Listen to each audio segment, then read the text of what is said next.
And I was talking to him, he said that it was also Martin Luther King that said something along the lines of, like, the biggest hindrance to racial justice is not active, prominent racists. It's moderate white people that are unaffected by the systems that are currently taking place. There are things that are going on that they are not affected by, that they're able to post something on Twitter and say, that's really fucked up, this should be changed, and not change anything in their life. The revolution of our times. All the fanboys on the internet, everybody was talking about that. And now it's gone. Now Hong Kong has zero autonomy. Welcome to the south of the streets, coming at you every week with this food for thought. Hope you ready to eat. With everything going on in this nation, we need some information, and that's why Salt need to be stationed in your rotation with real talking, real topics, real people, real problems. Think we need some help to solve them, and leave it up to Colin and Donovan, because that's what's that? Oh, let's get ready. And just like a red, white, and blue phoenix rising from the ashes of political bipartisanship, we are back. I went a little southern there. The Salt of the Streets podcast. This is Saturday, May 30th, 1:49 p.m., episode 86. And welcome back, everybody, to the Salt of the Streets podcast, your one and only source for social and political commentary and all the weekly news, pop culture, and sports that you can handle. And the best part about the whole deal, it's all built from the ground up for people like you and me, the everyday normal person. So come down and join us as we discuss life, liberty, and the pursuit of happiness, and continue our endless efforts to bridge the gap between people and information. As always, we are your hosts. I'm Colin. I am Donovan. And today we're joined by a very special guest, Alex with a K. He's going to be helping us break out this week's topics. And coming up on this week's show, we got kind of a loaded show. We got Joe Biden coming in, finally across the finish line. That's a weird show We've been talking about it for so long. We're going to hit up some Joe Biden info. He's might just get that out of the way. Yeah, we'll just knock it out, right? And then, obviously, President Trump signed a new executive order on Friday targeting some of the larger tech platforms and specifically the social media companies. So we're going to be looking into that. And then, of course, I don't know if this is one of those situations you can call, unless you've been living under a rock, the riots and the protests about that have kind of been spawned by almost like the month and a half worth of killings from law enforcement against and private individuals. In the case of Ahmaud Arbery, those are just. That's true. So we're going to be, we're talking about, the latest and greatest of those cases, and then kind of taking a look at what's been happening over the last few days as far as riots and protests and all this stuff that's kind of gone around the country. Yeah. And, I think we were talking about how we wanted to classify it before. We're thinking, like, generally it's a race relations conversation. But that's a very political, right? That's like if I was running for office, I'd be like, my biggest campaign platform is race relations. Like, really want to improve race relations between the whites and the African Americans. I had such a good Joe Biden segue right there, but I don't want to jump into it right away.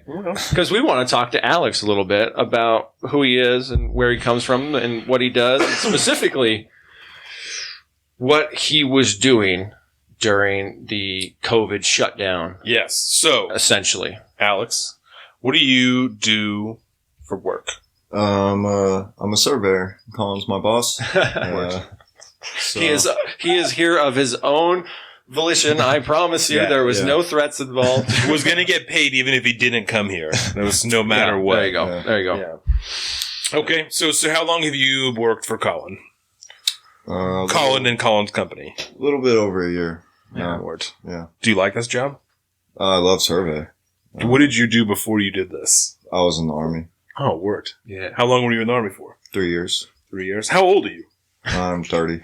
Oh, really? Yeah. Word. It's like hot fire question. Bam, bam, bam, bam. Well, it's just inspired me. Yeah. You know what I'm saying? I'm telling you, this is, I don't know, maybe a side. Don't listen to this. But, like, I really, I really want to be just a fucking fire interviewer. You know what I'm saying? Have someone in here and be like, let me fucking grill you. But in a way that makes you comfortable. You know what I'm saying? So, yeah. I think you could do it. I didn't even mind. Yeah. Usually I do mind. Well, that's good. So, okay, so you're 30, you were in the Army. What did you do before you were in the Army? So that's to put you at 26 when you enlisted, or 25? 26, 27. Jeez, I couldn't even follow the math on that one. Damn. Yeah. So what did you do before that? I sort of bounced around and did this and that, you know. Just kind of stuff. Yeah. Words. Were you always? You weren't always in this area, right? Yeah. Are you from here? No, I've been all over the place. Oh, okay. Where were you born? I was born in Albuquerque. And did you grow up there, or you just were born there? I grew up there. Yeah. So until about 13. And then my parents tried to move to New York to get a new job, and that didn't work out. But then, like, out of nowhere, they got a job with Dodds. It's like it's for like military kids overseas, for schools and stuff like that. So they got teacher positions overseas. So I got to live in Japan and South Korea and really? Germany. That's so dope. Word. Yeah. All right. Okay. All right. Got some culture on this one. That's what's up. I like that. Okay. So we've been working for Colin for like a year. Colin's job, always be honest, because Colin's job always struck me as boring as shit. You don't find your job to be boring as shit? Maybe Colin's particular job. Even when he was doing this, I was like, that just doesn't sound very fun. I don't think it's boring at all, actually. No. There's always something to be done. And it's like you work with your hands. And it's also, you know, it's mental, physical. Yeah. It's a whole bunch of different stuff. Every day, pretty much something new happens. So it's interesting. Oh, yeah. There's something new every day. Yeah, it's definitely. One of those, there's no easy, normal day. There's something's always popping somewhere, you know, because when you're building things, you know, nothing ever goes perfect, ever, you know, because there's so many different humans involved. But I like one of the aspects, I don't know about you, of like being involved in a project, and then once it's done and there's houses and people are living in those houses, like that's pretty cool feeling. You know, and I think that applies to a lot of people in the construction industry. Have you ever seen, there is this really great meme, and I'm sure a lot of people watching are going to know what I'm talking about. And it's like, it's people driving, like a dad and a son driving, and it says like every trade dad ever. And the dad is pointing out the windshield and he says, I did so-and-so in this house. And I'm like, totally. Because I worked construction for one summer and we built houses on the west side of Bremerton. And when I drive out, I'm like, yo, I hella built those houses. And one summer, and I'm still like, I built that shit. I did that shit. Yep. And now I can't imagine if you did one thing for 30 years, how many times, how annoyed your kids would be. Like, I did plumbing in this house, this house, this house, this house. I never really thought about that until you just said it, but my dad used to do that shit all the time. Yeah. And it got to the point where, like, I know. Yeah, like, I figure. I think Carolina is already to that point. She's like, yes, honey, we've driven by this. We've driven on this road a lot, and you pointed it out every time. There is a pride, I think, and I've talked to people a lot about this when we talk about, like, production, like mass production and stuff like that, that I think there's something that Americans have in particular. They really enjoy making things, and not just making things, but making things they're going to see later on. You know, whether you're making parts in a car or you're doing surveying for a huge establishment or just one person's house or one thing.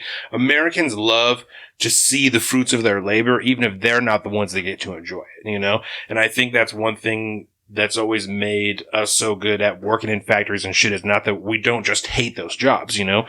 Regular everyday people like to do weird things like twist the fucking caps on toothpaste, and they're like, yo, I put out 90 things of toothpaste today. Like, I slayed it in the toothpaste game. They like weird stuff like that, you know? And I'm sure it happens around the world too, but I think in America in particular, having only ever been to Canada and America, I can speak, you know, really educated on other cultures. That's a joke, Colin, just so you know. I was going to say, because, I was like, you about white bread as they come, baby. Yeah, no, totally. But I think just from all the people I've ever spoken to that build things and make things, they all enjoy that. They like seeing it later. You know, like I said, parts in a car, if you work in a Ford factory, just seeing a truck later on, you're like, bro, I put steering columns in 90,000 trucks in the time that I've worked in this factory. I likely did it in this truck right here. There's something about it makes people happy, bro. It turns the engine. It makes you want to tell your kids about it. Yo, I did the plumbing in that fucking house right there. I did it so good. I remember this happened. It was such a bitch. This happened. This happened. This happened. I had to call in 2 other dudes just to help me hold this fucking pipe down in here. You know what I'm saying? That shit happens all the time. Yeah. Something about it. And what's funny about those stories is that even though while it's happening, you hate your life so much. It is like you don't want anything to do with it, but enough time, you look back on it and you're like, yeah, fuck, that was great. It fucking sucked, but it was awesome. That's like when Steve Rinella, when you've talked about the Steve Rinella, the different calibers of fun, There's a fun thing that you do that's outwardly fun, like a roller coaster that happens in a few seconds. You're like, that was a great time. And there's something like a really long hunt or something, or building a project that's a real bitch to do. You fucking hate it at the time, but afterwards you're like, God, that was a good time. And I love telling people about it. And there's just different calibers of fun. And that's definitely being a tradesman and working at something like that, being in a field like that, building something. That's that high caliber fun that you don't enjoy at the time, but later on you're like, yeah, that's that shit. Yeah. Because I'm sure when you've been out in the rain for 6 hours, it sucks really bad. I mean, you got to do it tomorrow. Yeah. It rains a lot here. And the next day. Yeah. Yeah. No, that's disheartening. It really is.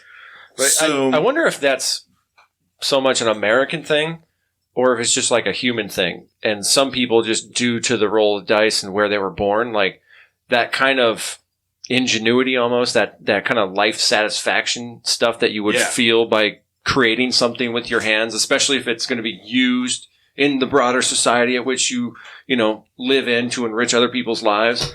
I wonder if that's just, if you're not born with that kind of system because the society has risen up enough and it's all kind of been, what's that word, like sanitized to a point where everything is just kind of a machine.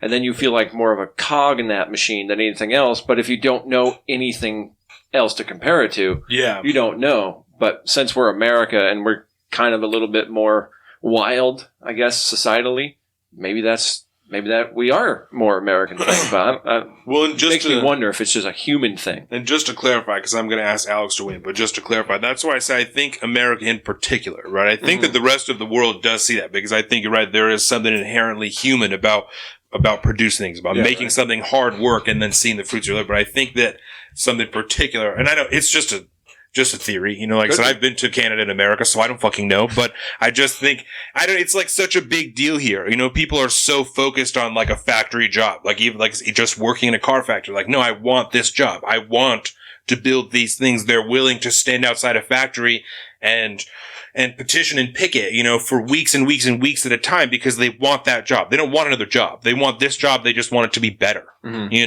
So I think... Hey, shit, I mean, historically, that's what America was founded on. That's what I'm saying. That built everything. That's what I'm saying. That's why I think it does happen around the world because humans like to build stuff and like to make things, right? Something in America, maybe just the foundation of it makes we love that. We love it. Love that thing that we're doing, seeing it in the end, It's a shame not everybody gets to experience it too. Word. So you were younger when you lived in other countries, but do you think that that's fair, at least based on your experience? Do you agree with that sentiment?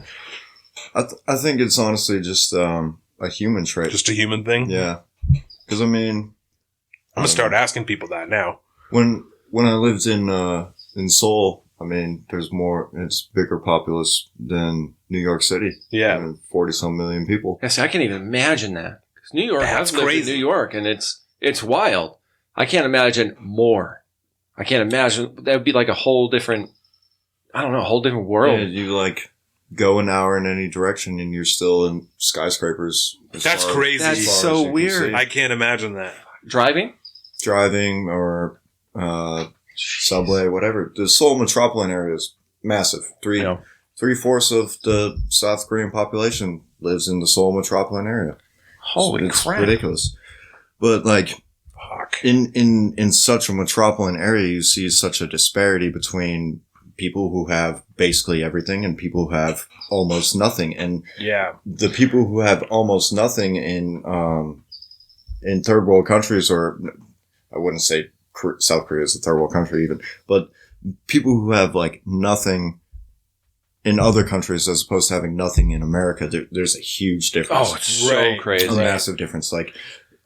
Just all kinds of people would just be, they have literal wagons with just pieces of aluminum that they're recycling, and that's their whole life. The entirety of their life is just recollecting things. Right. It's strange. Right, because we have projects here, but we don't have slums here. You know what I'm saying? At least not the way that they can be found rampantly in other countries. I would imagine on the outskirts of that city is where most of that exists, right? Mm-hmm. Yeah. Well, no, even right in right in the midst of it all. Just in like alleys and stuff. Just I mean, you or just like the whole not thing alleys that in you don't particular, talk like about. sections. Yeah. So it's like a Nobody weird mentions it. class thing. Oh, it's totally a class thing. Yeah. Is it weird to say that kind of system seems more like normalized in Eastern countries? You know, Well, like when I look at Japan I and Korea, I feel like there's these obvious like classes that really stand out, and it's just kind of always socially accepted there, from what I can gather. I mean, I don't know, I don't live there, but I think it's like it's socially accepted, but it's a taboo subject, so you don't even talk about It's it. just something you don't talk about. which you that's Word. hindering too, because then you can't talk about it. Yes. Yes, certainly. I mean, as you know, as we'll talk about later, a whole portion of a problem is if you're just ignoring it, if you're allowing something to continue because you're not impacted by it, you know, it just continues to add to the problem until it reaches a boiling point. And that's, I wonder, not that I'm like predicting, you know, some type of weird upheaval. Yeah, in Korea, but like I wonder how long that type of thing can continue in those areas where people, especially in areas in Asia, I guess, like in Japan and China, where rich people are fucking super rich, you know, and rich people are super rich in America too, but so we don't have like those slums like right in the city like they are in other places. I mean, I don't know. You know, I've only been to Seattle, but like you can tell there are different areas in Seattle where people have more money and they have less money, but it's not like it's like a proper slum like I would imagine, like in fucking Brazil and shit like that. You know, like we don't have stuff like that here. What do they call them? The favelas? The favelas, yeah. Like we don't have stuff like that here. You know, like even in projects and shit where it's bad and there's trash on the streets, it's not like it is in the favelas. You know, And so I wonder like how we have trailer parks and shit. Yeah, so I'm kind of jumping all around the globe, but right, but I'm kind of jumping all around the globe, but I wonder how long that type of shit can continue until it like reaches that point that they're like, all right, enough is enough, you know. Well, there's some people out there like, you know, old boy Eric Weinstein that talk about like the population essentially having a plateau that you can hit, and then it just never goes anywhere. Yeah, and you know, he seems to think we're very, very close to that. But whether or not you put any till we go to Mars, baby, I don't know. Till we go to Mars, and that's the thing when you're talking about those like populations and you know how these different societies live. You know, a place like Seoul, the metro population, according to Google, 25,674,800 people. That's a fuck ton of people. A lot of people, right? And it's not. I mean, it's a big area. It's not like Manhattan or anything. How many people are in Washington State? Washington State. I looked it up recently. I want to say guess time. Price is Right rules. Closest without going over. 5 to 6 million. 5 to 6 million. I want to say it was Probably like even less than 3.2 or something. Yeah, I think it's probably What do you less think? than my guess. Oh, I don't even know. Oh, come on, throw a wild guess out there. I don't know. I thought there was like 12 counties. I don't know. He was like, guess how many counties there are? And I was like, I don't know, like 12? And he was like, no. I was like, oh, fuck me, I guess. I don't know. 6 sounds about right, maybe. 6 million? There's so much of it that's just dirt, though. Like three or 4. Yeah. Oh, why am I in the maps? Way more people in that city than in our state. That's fucking weird. Oh, yeah. I mean, I think New York City has more people in the city than we do in the state. It's just weird. Maybe. You know? I don't know. I could be drastically wrong about that. Washington State. I don't know what I searched for it in Google Maps last time. I guess it's just one of those things that you don't really consider that much, you know? Like when people tell you like Alaska's twice the size of Texas and you're like, yeah I'm fucking sure. But like it is, you know, but it just doesn't. 7.6 million. 7.6. That's a lot of people. Even that. So what? 3 times as many people in that one city as there are in our state? And what's the Seattle population? Remember 7.6. Seattle, I want to say it's like 1? Probably 1.2? Not even. And so this is the Seattle city of Seattle population. So that's kind of basically, Renton, you know, not even including Renton and stuff. So it's Seattle. 744,000, almost 744. Yeah, almost 745,000. Not even one See, cool that's million, crazy. huh? See, Albuquerque's a bigger city than Seattle. That's wild. What is that? King County is probably what you are.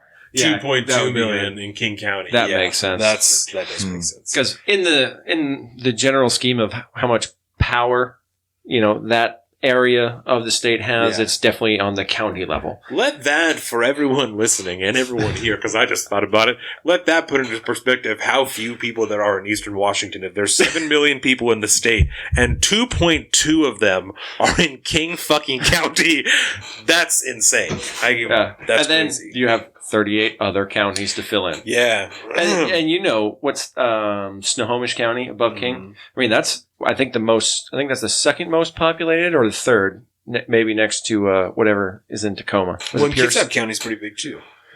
Yeah, Maybe not comparatively. I don't know. Apparently, I don't know this state like I thought I did. So, which is funny because you're just talking about how little you're traveled, bro. Yeah. I'm slightly disappointed to you. just uneducated, I guess. Although I learned some things about the founding of the city or the area of Kingston this week that kind of blew my mind, and I had no idea was the case. And What you got? It's pretty wild. Let's hear it. It was founded by like. Yeah, you can't allude to things like that and then not talk about it. I didn't even. So this is all allegedly because I don't remember. Allegedly. It was started by like 10 people and 10 oxen that moved in and then started. I think they were doing like logging or fur trapping or something like that. Oh, yeah. And then got in there. They made their fucking money, and then basically they kind of pick up and left. But a couple stragglers had come along, and a couple people stayed, and then slowly grew the city of Kingston.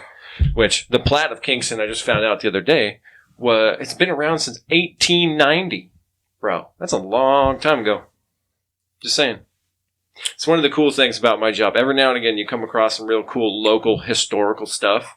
You're like, oh wow, that's fucking blows my mind. This state's pretty cool. It has its ups and downs. Pros and Historically, cons. it's pretty cool. I mean, There you go. okay. So, Alex, We do have a lot of nukes here. That's cool. Yeah.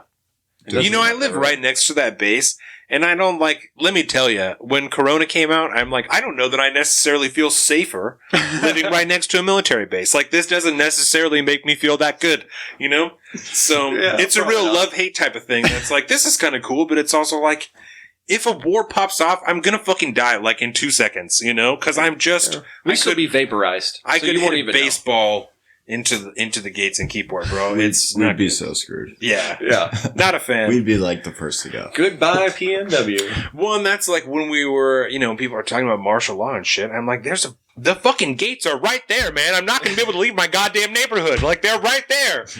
There's one bridge in and out of Keyport. That is it. Yeah. Not a fan. Okay. I didn't really put those together. Sorry. I don't love it. I bought a fucking AR for a reason. I don't love it. I love that house. I love that area, but I was made extremely uncomfortable by the thought of all this stuff. I did not love it. That made me so happy. Here we are, bro. So it's like, sorry, I ruined what you you've had radicalized me, Colin. This is where we're at. 2 years ago. I met you, and this is where we're at. We talked about it a little bit last show, but just for your edification, 2 years ago, Donovan probably would have died before saying he'd ever own an AR. And now, look at him. Oh, yeah, you've been telling me you've been slowly. Been slowly converting him to the dark side. One of our very first episodes was like, I don't remember what had happened. It had to be a school shooting. It had to be I think one it of was the some school gun shootings. control. And we, for 40 fucking minutes, we went at it about gun control. And I was like, that's bullshit. Like, no one ever needs to own AR. Like, blah, blah, blah. On it for 40 minutes. And So, what now made you change your mind? all right. So, as far as guns in general, because when I met Colin, I certainly wouldn't. I would never have owned a gun. I wouldn't have any of that shit. And you certainly wouldn't be having a piece sitting on a table. I own an AR. I carry a gun every day. Why did you have that previous predilection? I think partially because of the way that I was raised. My mom is like, I have shifted her since I've shifted, but we just were raised only police officers should have guns, rifles like the ARs, people don't need that shit, we had a gun in the house, but it was my grandpa when he was alive. He was a sheriff's deputy in Eugene, back in the day. And so it's his old service revolver that my mom had just from when he died. And so she had never taken it out shooting. I didn't even know that it existed until I was late teens. And Yeah, so I was raised with the view, like, people just don't need that. It's not necessary. Like, the police are there to protect you. Like, that's, and growing up, I think in the fashion you grew up, like the areas you guys lived. I grew probably up, definitely contributed. We grew up in a nice house, but we struggled a little bit, but we had a nice house and stuff, but that's beside the point. But when I got older, I got more into like personal choice. Like, I just was fine with people doing whatever. It didn't bother me as much. I just wasn't into it. And then when like the school shootings stuff, when they started to get reported more, I was like, I'm really uncomfortable with this. Like, I don't understand why this is happening. And then when my wife got pregnant, when she was like 8 months pregnant, I was super duper sick, and I've talked about this on the podcast before, but I was super sick, and our brother-in-law was having a birthday party, and so she went by herself, and she was on the west side of Bremerton. She stopped to get gas on the way home, and someone tried to get in her car and like steal stuff out of her car, and she came home very upset. She's like, I don't like that. Like, all I could think is, what if my baby was with me, and I thought the exact same thing. So she said she wanted to get a gun, and so very quickly afterwards, we went and we bought pistols, and we got our concealed carry permits and that stuff. And then I just kind of started doing more research into just the Second Amendment itself and why people are doing what they're doing. And then when the new legislative session opened in Washington and they introduced kind of the bills that they intended on trying getting passed, one of those things was an assault weapons ban. And over the conversations Colin and I had, I understood kind of the ambiguity of the term assault weapon and was just uncomfortable with the way that it was being introduced.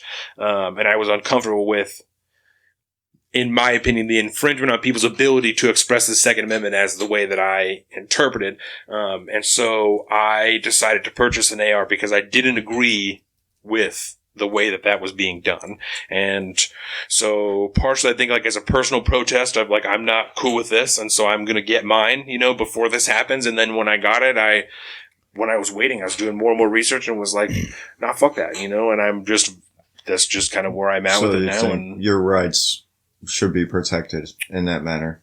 Very much so. It's become a huge strong point for me, since I started to get into firearms. It's a big, big strong point for me, as far as the Second Amendment goes. Yeah. Well, have you guys seen some of the Minneapolis, there's people posted outside of buildings to prevent looters? Yeah. People expressing their Second Amendment Fuck rights. yeah, not actually doing anything other than expressing. Just standing there. No, absolutely. Just standing there. Absolutely.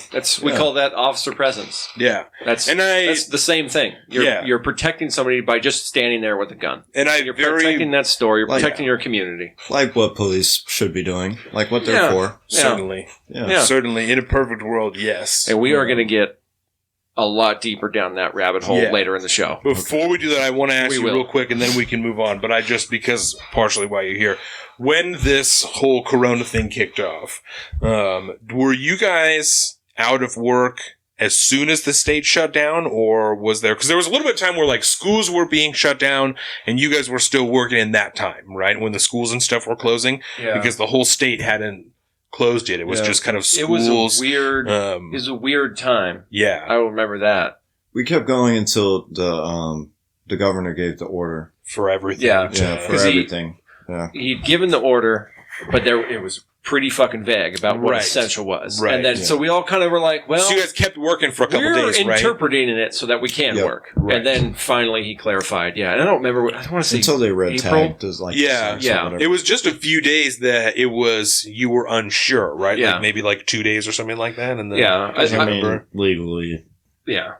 It actually doesn't make sense, but... Exactly. It is, yeah. Because that's kind of what we were all doing. And really, it really came down to just the fact that what is the rest of the industry doing? What are we all doing as an industry? And it goes, everybody's starting to pop down. Then you go, well, yeah, I guess we do fall under this. Then we got some legal counsel and all that. So how long were you guys closed for? Month and a half? I'd say. Something about that? Yeah.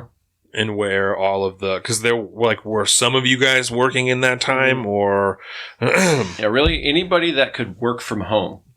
Managerial staff and stuff like that, but pretty much. Anyone else, like we had a couple of junior engineers and stuff that had to go. We had to put them on standby.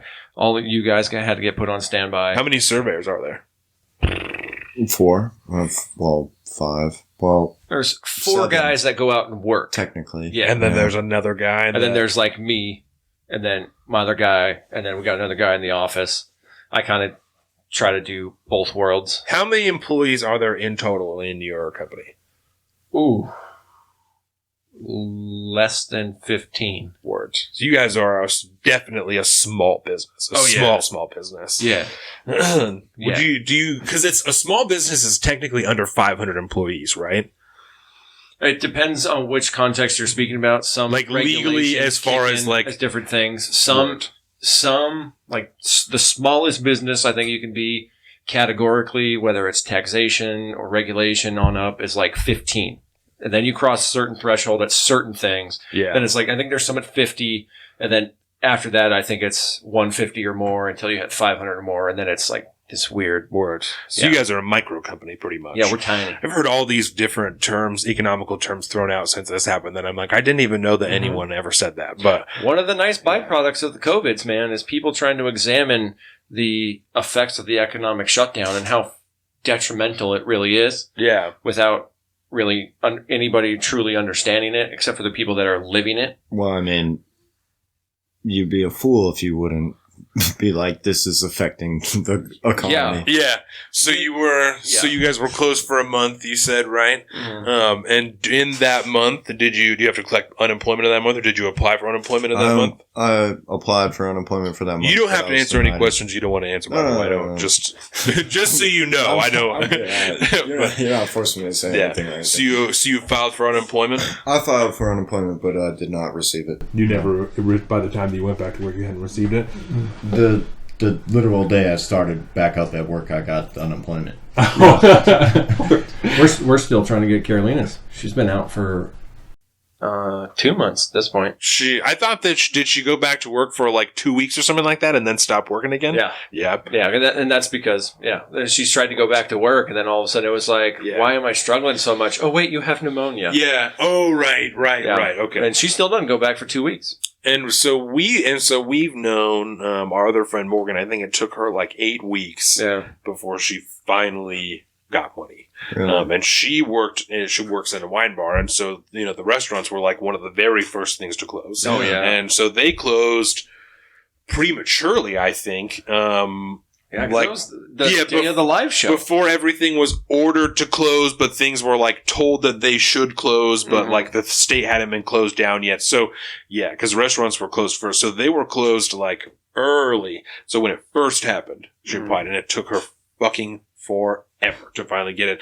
And it's just because my mom actually works for the state and works partially with that stuff, and so I've talked to her a lot about it. And there's this, it's just not made to handle, the influx of people that were applied for it. It is, they brought in as many people as they could to try and handle the backlog, and from what it sounds like, they're getting pretty close to catching up. Yeah, but they're certainly not caught up, but they're doing their best. There was also, in this state in particular, a huge unemployment scheme, like millions of dollars, people collecting unemployment for dead people and shit like that. Oh, I heard that's a real that. thing. Yeah, huge amount of money reclaimed and shit. Yeah. So there was a big delay. A lot of people, that was one of the big holdups, was them trying to figure out this big fraud thing and then reclaiming all that money. So just got, I think, like just over $3 million in unemployment that they got back.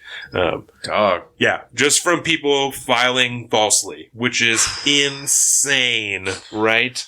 Insane. I mean, that doesn't help people's argument when they're talking about, the corruption within the social safety net programs that everybody's got. That's tough. Right. Because it can't happen. So in this time, do you own a house? Do you rent a house, an apartment? I bought a house. Word. So you have a mortgage payment that you have to make. And so in this time, you had to just rely on your savings while you were waiting for your unemployment to kick in or go back to work. Yeah, pretty much. Which is, I'm not going to dive into your personal finances, but for a lot of people, as we know in America, they don't fucking have finance or savings. That's just not really a thing. A lot of people, they're SOL. Yeah, until they get their stimulus check or whatsoever. And $1,200. I mean, if you in this area, houses are crazy ass expensive. So $1,200 is like a really pretty moderate mortgage payment in I feel like in this area, as I far don't as know you a single person that can pay $1,200 for a mortgage. Right. So that's a really, really nice mortgage payment that you probably got several years ago. So, so even if you did get one of those checks, some people didn't or whatever the fuck, if you get the one, or maybe you got two if you're married or something. Yeah. That's, not even your whole mortgage payment, not including all of the utilities that you have to pay, all the whatever bills you pay, your cell phone, any credit cards you have, any of that shit. Not even. No. Yeah. Not to mention feeding yourself. You still haven't gotten your. No? Do you know why? It's okay if you don't. I don't know that there's a little bit later. Word. I don't know any reasons why people. I know there are reasons that people aren't, but I don't know why. I just know that they're delayed. Yeah, a lot of people that use some kind of third-party filing system, like TurboTax or something. Yeah, TurboTax and like all those different little offshoots and stuff. Like they can't necessarily legally, because you during the terms of service and stuff, when you sign up for one of those things, you're essentially signing a document, an agreement between you and the company that they will not release any of your information without your permission. And the only time you do that is when you hit that tax button. And then from then on, like, they can't go back and say like, oh yeah, well, here's their bank account number. No, usually they get the money and then they distribute it back to you. But there's all these fucking legal problems that are going on, and then those things have to go through the courts, and it's just another example, like we talked about so many times before, of the government being completely unaware that they have very little ability to actually affect the citizens' day-to-day lives on like in that kind of capacity to directly give out to an individual like something. Like, it's wild that to me, this thing is showing like it's wild that anybody gets tax returns every year. Like, that's crazy that they can handle that. Do you I don't know, I guess for record keeping, do you file your own taxes, or do you have someone else file them for you? I file my own taxes. You file your own? Yeah. We always, I don't know if this means anything. It's like I said, I don't know any reasons why they're delayed at all. We got ours in like the first wave. We filed them with H&R Block, like pretty much as soon as you can file your taxes, as soon as I get my W-2, I file that shit because I'll forget, and I don't like to wait. Not because I'm like, oh, I gotta get it done, because I'll forget and I'll fuck off, and then I'll be like, oh god, now I have to get an extension, and it'll be a whole deal. So like, as soon as I get it, I'm like, okay, call and make an appointment, because I don't want to deal with it. The first year I had a retirement, I really struggled for some reason on TurboTax and fucked a lot of stuff up, and so I was like, I don't want to deal with this anymore. So I would willingly pay. But this year we had a kid and it was more money, so I'm not doing it again. I'm going to figure out another way, because that was bullshit. It was $50 before, and it was like $150 this time, and I was like, hold the fuck on. No one said anything about that. So there's a whole free service. Yeah. When I did it, the first couple years I did, and then I got a job with a retirement. And then I fucked it up when I was doing it on TurboTax, so I paid to have it done because it was only $50. Yeah. And then this other time, and so that's why I was like, well, I'm not going to pay for it again. You don't have to worry about it. I didn't care, but $150, that's too much. That's too much. That's too much for just a couple papers. Yeah. Like 4 fucking 10 minutes of my time. How extensive are your financials? You know what I mean? Yeah. Exactly. I don't own a house. It's nothing. Yeah. Especially when you go to a place like H&R Block or something where you have to interface with a person, right? Yeah. And all they're doing is going through bitch lady this time corporate software and just plugging in numbers. And that's what they're doing. It's like that's like not robots. Worth paying nobody to do that. No, it's too much. You can do that. This next time around, found that shit my damn self. Word. But, see, this time I filed by myself. Next time I will not be filing by myself. You got too much going on to do that. Yeah, and you got dividends and shit to worry about. Partial business owner, aren't you? Yeah, actually, I have a tax guy that you might want to look into. I've talked to a bunch of people that. Essentially, they have their personal guy and they run a little business, and I'm like, so I got a few numbers too. I got to look up because it's too much to fuck around with. Yeah, and I know, I actually had to like do the deferred payment thing this time because I know now that I'm a business owner, like I get raked over the coals. I did like the math in my head about what I thought I would owe, and then once they came back, and I was like, was it way more? No, it wasn't. It was just the number. It was close to the number I thought, and I just wasn't excited about that. That sucks. So that's a whole other thing. So I want to try to find a guy that can see if there's anything I'm missing, so that maybe I don't have to pay that much. Yeah, I would pay somebody to do that. So in this month that you were off work, did you find yourself at any time unsure of what you were going to do for bills, or you were pretty all right when you entered this thing? You only have to divulge as much as you. Yeah, well, a little backstory. Prior to me purchasing, after I got out the Army, I got kicked out the Army for drinking. I didn't get, like, dishonorable discharge or anything like that. I didn't get the highest level of discharge. I got, like, the second level one. And so I didn't, I get all my benefits except for, GI benefits. So I couldn't go to school and continue further education, whatever, which was like 50% of why I joined the Army, is that I could pay for school for free, GI Bill. A lot of people. A lot of people. like Yeah. Yeah. Serving my country as well. Yeah. Right, absolutely. Thank you, by the way. So, I didn't do shit. But, I was pretty much homeless, and then I got this job, and then I got a mortgage and everything. And this, I don't know. So I wasn't worried about the COVID thing, because I have gone from having nothing to having, you know. You were like, I'll be all right. Yeah, so it's like, it's not a thing for me, because I was just at the bottom end of the spectrum. So I wasn't you already worried. been there. Ultimately, yeah. So I was just like, whatever. If it happens, it happens. You know. As soon as I got out the Army, I was like trying to teach myself little knots and stuff to catch squirrels and shit. You know, try and go live in the Pacific Northwest. So That's like a dream subsistence now. lifestyle, huh? Dude, that's like a dream now. Word I up. would love to do that.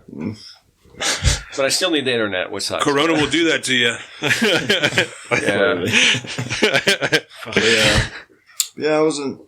The virus didn't really affect my financials other than, oh shit, I guess I'm gonna live a little bit more conservatively, you know? Just be a little bit more mindful of it, because at the end of the day, I don't know where my next paycheck's gonna come from. And then I guess I heard all the stuff about the stimulus checks and all that, but I was immediately worried about that, because Skeptical? yeah, the government doesn't give you something for nothing. No. You know? Yeah. No. I mean, that's... So, like, what did you do? Because you're single, right? Mm-hmm. You know, what did you do, like, day to day? Bachelor life. Like, so you don't go crazy. I mean, it was hard enough for me. And Word. with Yeah, you somebody. stayed home, right? Or did you go out and do shit anyway? I stayed home for the most part. I mean, you can only stay at a certain place for so long. Yeah. You know what I mean? Yeah. So I actually did like a lot of driving. Cause there was Just driving around? Yeah. there was nobody around. True. I guess technically I'm by myself. I'm not interacting with other people. So Yeah. It was, according to whatever. Jay Inslee, it was a safe activity. And Until he driving, started to justify it to Yeah. keep it... I don't wanna go there. that was a funny thing. I did a lot of The- driving, too. Yeah, It's nice. because so many people were like asking about it. He was like, "Well, there's no law against driving. You know, like we're not going to pull you over just It's for like, shit, I driving your can't believe I car. missed Yeah, that. like we There's don't. no law for any of it. Yeah. Let's remember that. Right. Well, and then he was saying that they were then using the driving data to decide how many people were and weren't staying home, and whether or not the stay-at-home order was effective. Yeah. So you can go out and drive, but we're also going to decide but whether or not that's driving is Yeah. You totally immediately- arbitrary. amount of data right there. Yeah. So, okay, so a person driving, but they may or may not be interacting with someone. correct. So Yeah. what is the point of that data right there? Totally Is that, arbitrary. A waste of my tax dollars. Yep. That's what it Yeah, is. they're just laying out cords on the road or whatever. Is that what they are? They're just cords that count fucking... Because they're just the little black things that they roll out. No, most of this was captured via cell phone GPS data. Well, I know the... What? I thought that they were yeah, also... That's a little weird, isn't it? Well, So I know that they did that. But Yeah. let me ask you this. Do they also... They will also lay out black cords on the road Mhm. that people run over, right? Yeah. That will count drivers. That's what those things are for, yes, Correct. they count Okay. those. Yeah. But right? Okay.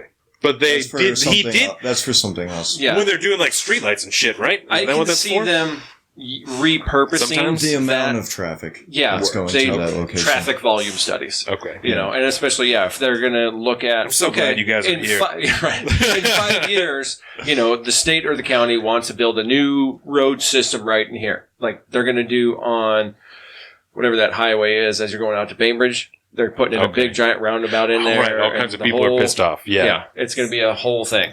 But they'll do a traffic study on that for years beforehand to try to determine what is the initial flow of traffic. They can look at the percentages of the increasing, they can look at the timing, and they can determine how they want to build that model. Wow. All that stuff. Yeah. So they use that maybe a little bit, but maybe. No. Jay Inslee did also acknowledge that they were using people's GPS locations on their phones, He actually said that.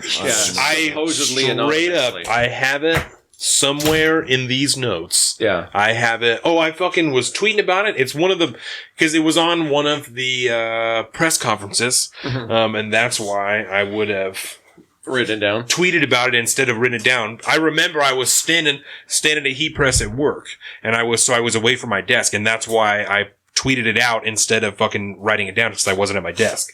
Yes. If I recall correctly, allegedly. If you give me time, I can find it for you. Oh, I believe you. You'll find it.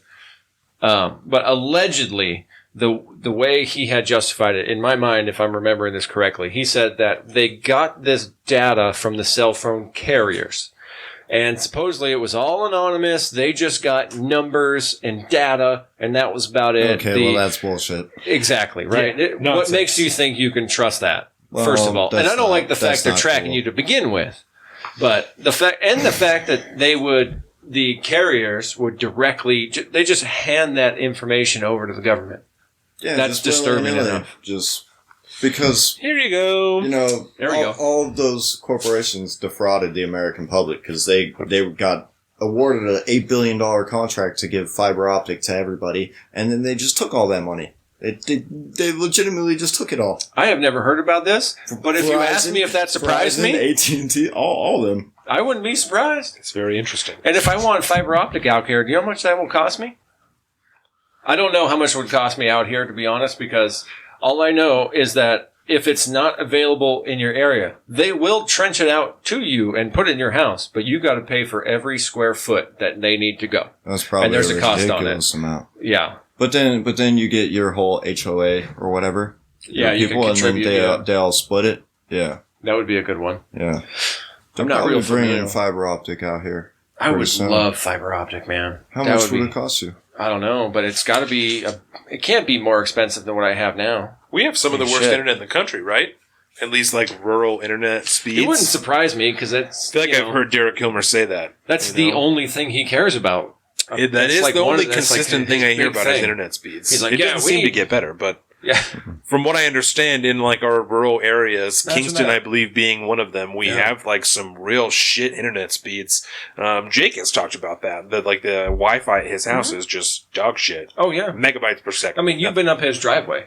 Oh yeah. Can you it's imagine forever. how much that would cost to trench that shit all the way up Oh there? my god. Dog. When we lived in the suburbs, right, when I was growing up, I was like fucking 14, 15, probably not 8 or 9. All of my stories when I'm a kid, I'm like, oh yeah, we used to go camping all the time. I think I was like 8 or 9 years old. Always 8 or 9 years old. There's no way I did that much stuff in 2 years, but it's always 8 or 9 years old. No, but I was probably like 15 because I was sitting in my front yard and I'm getting high. And there's a guy, we had one of those green boxes in the corner of our yard, you know, that are yay tall, whatever they are, electrical boxes that the Oh, county yeah, uses, whatever that is. So I'm sitting in my yard, getting high. This guy comes up, he starts fucking with this box. I'm like, hey, what are you doing? And he's like, oh, we're fucking upgrading the whole neighborhood to fiber optic. And I said, what? He was like, yeah, we're the whole neighborhood. We're doing the whole everything. And I was like, what are you even talking about? And he was like, yeah, no, like it's going to get, X amount faster and blah, blah, blah. And I was like, yeah, I'm fucking sure. Like, I bet it is, And then Craig down the road, this guy, Craig, total hermit. Like he lived down the road from me for 5 years before I even knew that he lived there. This kid, same age as me, had never even seen him one time. And he was homeschooled and just played WoW all the time. So he comes over because we were friends for a little while and he's like, bro, they fucking got us fiber optic in the neighborhood. Like my WoW is like 1,000,000 times faster. And I was like, what? Are you fucking serious? I was like, this guy said that, but I didn't really believe it, And I guess we were one of the few blessed, but it's right in Bremerton, like right off of McWilliams. So it's in Bremerton. Yeah. Oh, So yeah, I right bet there, that's, yeah. I Yeah. have fiber. yeah. So You I got bet, fiber? Yeah, fuck yeah, bro. Dude, like, What's your ridiculous. download speed? What's your upload It's speed? ridiculous. I was playing Call of Duty in that house after Craig said that. I was like, bro, I'm going to go play video games right now. crazy fast, bro. Yeah. Yeah, I It's can awesome. download games in like 5 minutes. Oh, yeah. Like a 40 gig. See that right there? 40 gig game. That's one of them Wi-Fi extenders, and it helps, but it doesn't bring like the same speed. Your internet company doesn't have one to buy? Oh, I don't go through Comcast, bro. They got garbage equipment. We have Wave, and Wave has a thing that looks like Eva from Wall-E. Yeah. Hero, is that what it's called? Yeah. But it's this little white thing, has a little dot on it. Looks like Eva from Wall-E. And we have it down in our house because the house is old as balls and we had terrible internet down there. And now the internet's awesome. Y'all need to remedy your situation. It sucks. I'm just a wire from. Sometimes, like, no shit. You guys need to fix that. That's no good. During that latest Steam sale. You know what Steam is? Yeah. Yeah, okay. Computer games. Yeah. I was downloading something. I don't remember what it was. It was rather sizable. It might have been that Soviet Republic game. But, like, I was sitting here and it was like, oh, you have, like, it wasn't much. It was like an hour and a half to download. And I was like, bullshit. This is not happening. So I, like, took my laptop, went over to the wife's, I didn't show you her Twitch studio. That's where it's popping. But I went over there and just hardwired into the modem and it downloaded in like 5 minutes. It's like, what is the deal? Yeah. It is not uncommon when I get a new game for me to put it in my PlayStation before I leave for work because it will take 5 hours. Oh yeah, I'm like, here, I'm just not even, or like Jordan will, like if she goes to pick it up or something in the morning or whatever, I get it in the mail, hey, throw it in the PlayStation, like let that download disc run, and then hopefully by the time I get home, I'll be able to fucking put the play disc in there. Dude. Red Dead 2 literally took all day. Came home still another hour. I was like, you gotta be fucking kidding me. Bro, it took forever. And that's something that's really funny because that didn't used to be a thing. It used to be you bought a video game, you threw it in the thing, and it just worked. Instantly. I can tell you guys why. What's up? Science. Hashtag science. Okay, because before for games, they just read straight off of the disc. Yeah. The data just... that is the game. It's like scripted. It's immediate. Mm-hmm. But CDs, the way that they're imprinting the data is it's no longer the immediate read off of it. So they have to pull that information because of the way that it's stored onto those discs is it's like layered or something. Stacked almost instead of just... it's like layered. So that totally makes sense. Yes, that's like, what it is. If you're playing Final Fantasy VII back in the 90s, you can throw some of that stuff. Yeah. 4 discs, and then you throw it in there. Nowadays, can you imagine what a Red Dead would look like? Oh my God. It'd be a whole CD catalog book. Yeah, but now it's just that yeah. one disc, but actually that disc is containing a ridiculous amount of information, and the laser, that's what the installing process is. It's pulling all that information off of it. That makes sense. I remember when you were talking, when you got that last hard drive, and you were like, this is a laser red hard drive or whatever, and I was like, what the fuck are you talking about lasers, bro? Solid state. Yeah. There you go. Yeah. Versus a regular disc. Yeah, and you're like the laser off of here and blah, blah, blah. And I was like, that's a red pill moment, dude. Yeah. You buy one of those things, and there's some shit going on in that little box then. Said that, and I was like, hashtag physics, bro. I don't know. Yeah. No, there's no way. Fucking Paul at work will try to explain it to me, and I'll be like, okay, cool. That totally makes sense. And about 5 minutes later, I'll be like, I don't understand what that meant at all. Yeah, that's just not me. It's the future, though. Yeah, well, yeah. Solid state batteries. Yeah, that thing's like this big. It's tiny. I had to buy a new external hard drive because, 4 hours every other week at, 1080 high def video doesn't last that long on here. Plus, we're putting out heat, bro. That one, dude. That's a 2 terabyte. It's already gone, and I ordered another one. But the difference between the standard drive and the solid state, it was like $100 difference. So I was like, I'm gonna go ghetto one more time. I'll get the spinny disc one more time, and then I'm gonna go solid state. There's an actual, you get like a 5 or 10 terabyte, and it's faster, and it will last way longer. So there's an actual disc inside of that thing. Yeah. Can you hear it spin when you plug it in there? You can't hear it on that one, but if you plug it in, can you feel it? We can fucking. Oh wait, I don't have any more USB. No, don't worry about it. But you can feel it in your hand. It kind of feels like a gyroscope that's running, where you kind of feel that pull because it's Science, bro. The world we're living in, I'm telling you. People into space today. It's something wild. else. People into space today. So, speaking of the people who have no idea how a solid state drive works, this is a tough segue, bro. Joe fucking Biden. Wow. I wasn't sure where you were going. All right. We'll touch on this real quick. We gotta knock it out. Weeks ago. Otherwise, I'm sorry. Go you for gotta it. run. Yeah. That's fine. No. You go at that door. You know the Fine. Joe Biden story, don't you? Yeah, we'll just start introducing Joe for you. Yeah. All right. Background information. Weeks ago, Joe Bidenski came up Oh, the on... wind chimes. I forgot my wind chimes. That's all right. Yeah, wind chimes in the window. Weeks ago, an allegation arose about Joe Biden. Of sexual assault. Yes, Yeah. of actual clear-coded sexual assault. Yep. Um, Penetration was involved, according to the accusation. yes.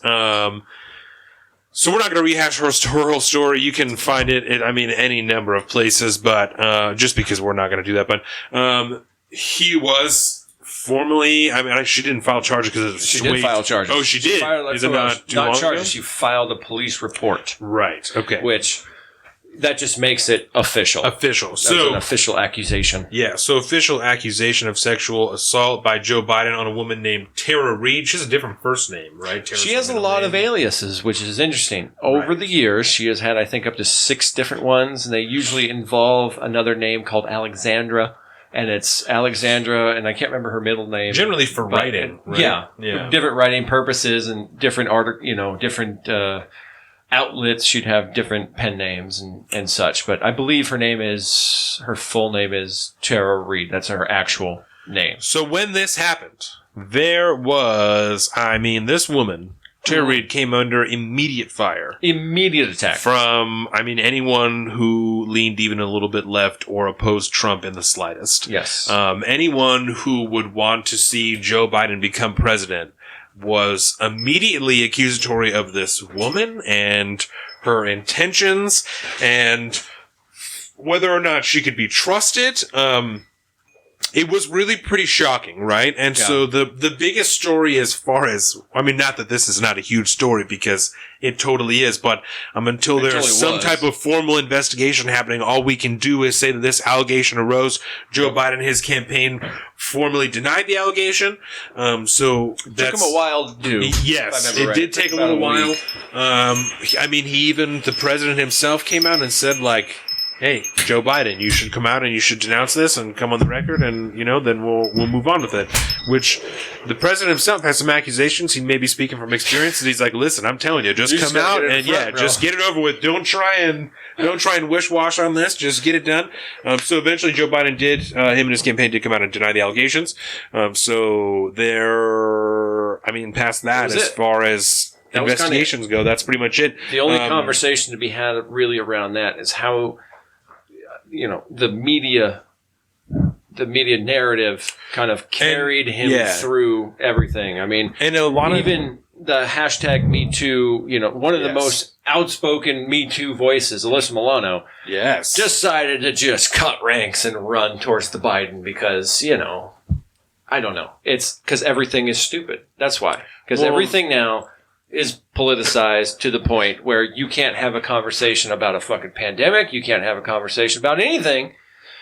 Sexual assault allegations, probably at the initial point more credible than the allegations that were made against Brett Kavanaugh during his hearing. Right.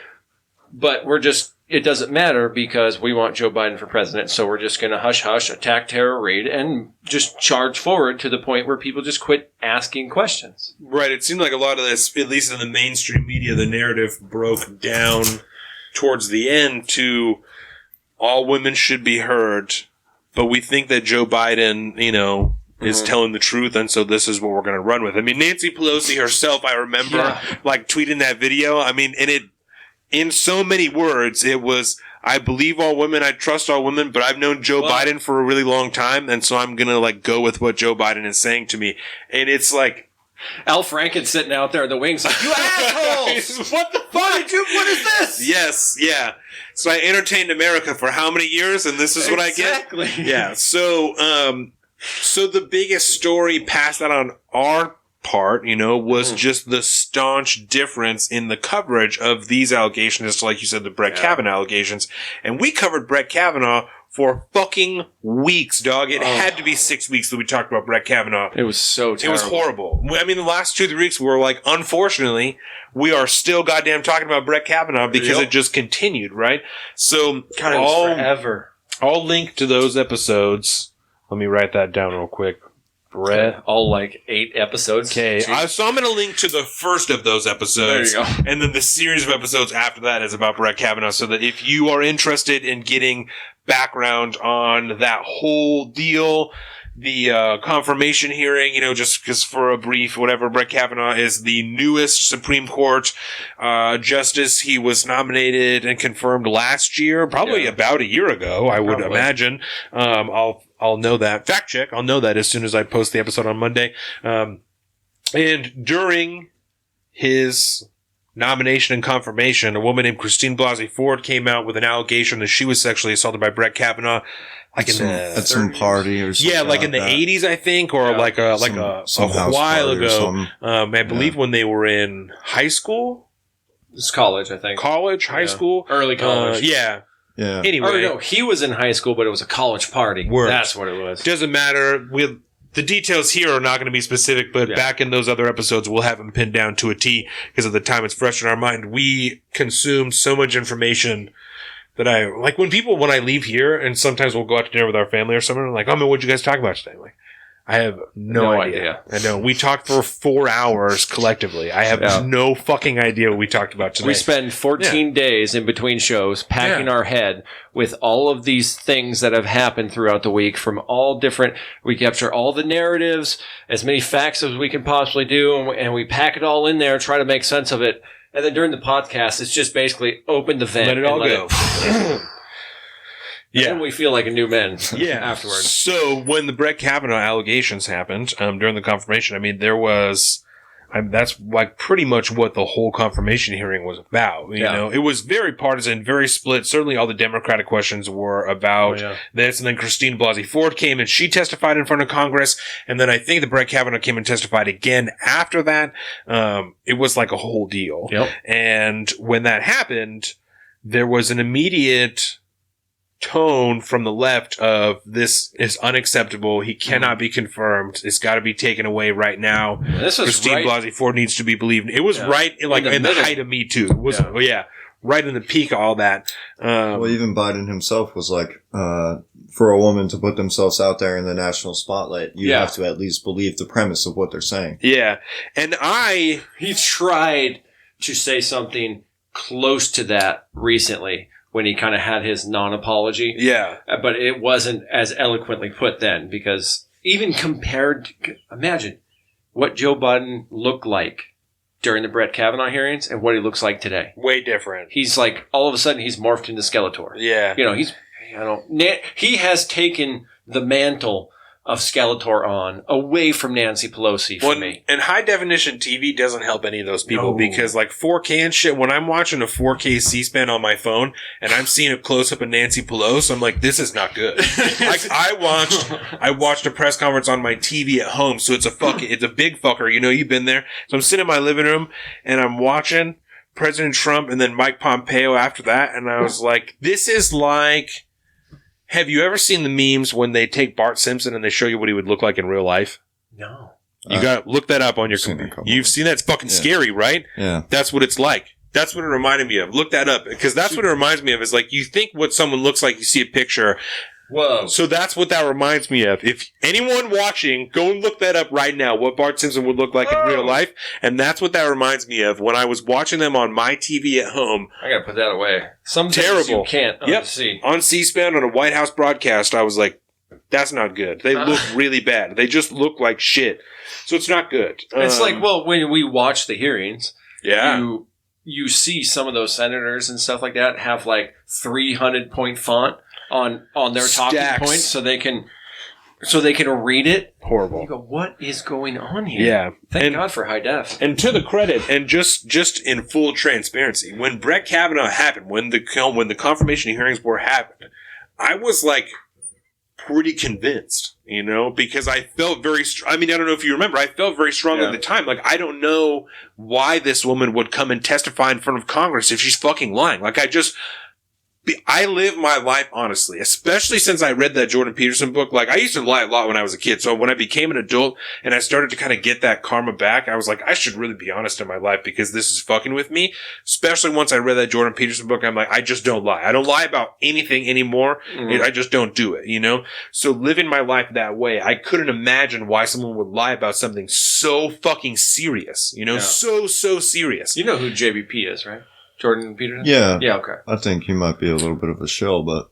Oh, we'll talk about that. Yeah, that's a whole nother episode. All right, we got a whole nother deal coming back. So, turn spot. Yeah. So either way, I took a lot of stuff from that book that he wrote. Right, and one of the things was just being honest. Just be honest, or at least don't lie. So I just don't lie. I don't lie anymore. I don't lie about small things, big things. I'm just honest. Doesn't make sense. Cost me life insurance because I said that I did cocaine within the last 5 years. Said they couldn't give me life insurance because I was like, really? I don't. Yeah, I'm before my son was born, like a whole deal. Yeah, but I just was honest because I was like, well, I should be honest about my health, denied life insurance. It was a whole deal. Yeah. Holy shit. Whole deal, bro. Were you able to attain another source of life insurance? This was right before this happened, so I haven't looked for another company, and it was like right before all this happened. But I'm going to, and I don't know, it's documented now, but Yeah, it's on the internet. Embellishing the truth is not lying, though. And that's right. This woman, when I was talking to her, she's like, well, you don't have to disclose that. And I was like, but I don't. You're telling me that I should not be honest about what, like this. And I'm this like, and that the just, lady? The woman on the phone said, when you apply for someone else, like, you don't have to tell them, like, it's blah, blah, blah. And I was like, I just don't, morally, that doesn't wash with me. And I was like, and this, you're not your problem, I was like, but I just don't, like, or maybe we should, it doesn't look like I have a choice now if I want fucking life insurance, but. Interesting that your personal moral standpoint may be a hindrance towards getting fucking life insurance. Yeah. Society. Taking care of my family and my son. Yeah. My wife, my son when I die. Yep. Yeah. Super weird, right? Super. Really weird. Though. And I even, I have a history even younger than of like having troubles with pills, right? Mm-hmm. And I just don't really take them anymore because I just don't fuck with it. It's not my thing anymore. Told this woman, said, because she said to me, she said, like, pills and like marijuana, she's like, those things, they just raise your premium. I said, so what you're saying to me, right? I said, because I'm a white man in America. I said, so like, statistically, I'm more likely to become addicted to pills than I am to cocaine. I said, especially if I already have had troubles in the past. I said, so even though I'm more likely to become addicted to pills and therefore die from my addiction to pills, if I was doing that, all that's going to do is raise my premiums. But because I have done cocaine long ago, I'm completely denied. And she said, well, it's really because so many people are doing them. She said, so, yeah. Drugs, mental health, all these things are stigmatized in our society. Yeah. So even though statistically they're more likely to pay out because of my pill usage in the past, it's the cocaine usage that it has no chance of occurring any longer. That's what denies me life insurance. Yeah. Isn't that interesting? Cocaine is comparative to whatever type of pills. I'm assuming some type of opioid. Oxys, dog. Yeah, oxys, opioids. Extremely addictive. Super addictive. Yeah, ridiculous. Yeah. So weird. But cocaine, you could be multiple like, people. You could be like, okay, I had a good time, and you know what I'm saying. Just a little bit of sugar. Yeah. Isn't that interesting? There's a dude down at the Verizon store. I swear to God, that has one of them, and it's probably just a decorative thing because some people in certain walks of life decide that's a thing. But the old school 80s Coke nail on the pinky. They got a little scoop. That's gross, but funny. Right? Well, he probably doesn't have it. He probably doesn't have it. Yeah, he probably has it. He probably does it for a Coke nail. See, I kind of feel like maybe this is just too much of the benefit of the doubt, but maybe that's just due to where he lives, the people he hangs out with. It's one of those like, he's a little cooler if he does it, or he gives him a little bit more cred, or in my experience, in my experience in the field, people don't generally have a Coke nail do things like that just for fun. Usually if you got something like that, it's because like for a reason. It is 2020. There are like 900 genders now. I'm not going to make assumptions that a dude's doing Coke. It's just really obvious that not enough people have offered Colin drugs. This is true. I'm willing to accept on certain conditions. That's all right. That's really funny. Like, you want to talk That's DMT hilarious. or mushrooms, we'll talk, but I'm not into, like, heroin. Booger sugar, I've had a heart attack in my life, and I have some adrenaline problems. I don't feel like cocaine would be a smart additive Aminos to my... are enough for you. Yeah, aminos are good. Yeah. I'm good with caffeine and aminos and nicotine. That's fine. I'll eat mushrooms with you anytime you want to eat Anytime. mushrooms. We're going to go to Colorado real soon. We don't have to go to Colorado to get mushrooms, Colin. We live in Washington. Don't This is the home don't of be mushrooms. ridiculous. Was it take Terrence a walk McKenna in the from woods. here? I have no idea, but there's a lot of mushrooms here. You don't have You to know go to Terrence another McKenna state. is? Yeah, I don't think he's from Washington. I think he's from Cali. Cali. Yeah. It's definitely, but it's still Northern California, Oregon, Washington, parts of Idaho, that Montana-ish, that kind of, northwestern region is like the perfect environment for Yeah. fungi. So I just kind of assume, we had cows growing up. I'm sure there was freaking psilocybin mushrooms growing, because I know there was mushrooms growing out of them cow pies when I was a kid. I just didn't know what they were. I can tell you, We used to just use them to lose traction in our go-kart when we were kids so we could roll it, test out the roll cage. Some Kubenzis. Yeah. Some cows. yeah, I'll tell you for sure. confused. When I was a kid, I I'm ate a interested. lot of mushrooms that I probably shouldn't have ate that like friends found in the woods. Most of them get you fucked up at least a little. Like and that's not, you shouldn't do that. It's No. really bad. But I But watched the movie once. but where it's a guy that did that in simple. the wild Is and kind of died. what I'm saying. Certainly, it can be that simple to die too. But my point is Yes. that they're prevalent enough that you don't need to go to another state. You Very can, well. in our very own county, you can.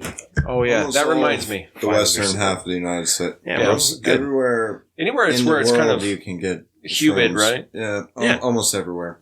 People grow them too in their house. That's a thing. Like in like tubs and shit. That's a whole thing. Yeah, because you It's don't an need, industry, you bro. don't really Really need easy light to to grow grow. mushrooms. Yeah, you throw My 'em in grandpa the used to trash own a bag. mushroom farm. I saw I went this there once as a kid. Off topic as fuck, but I saw once on That's what we Vice that there was like a person.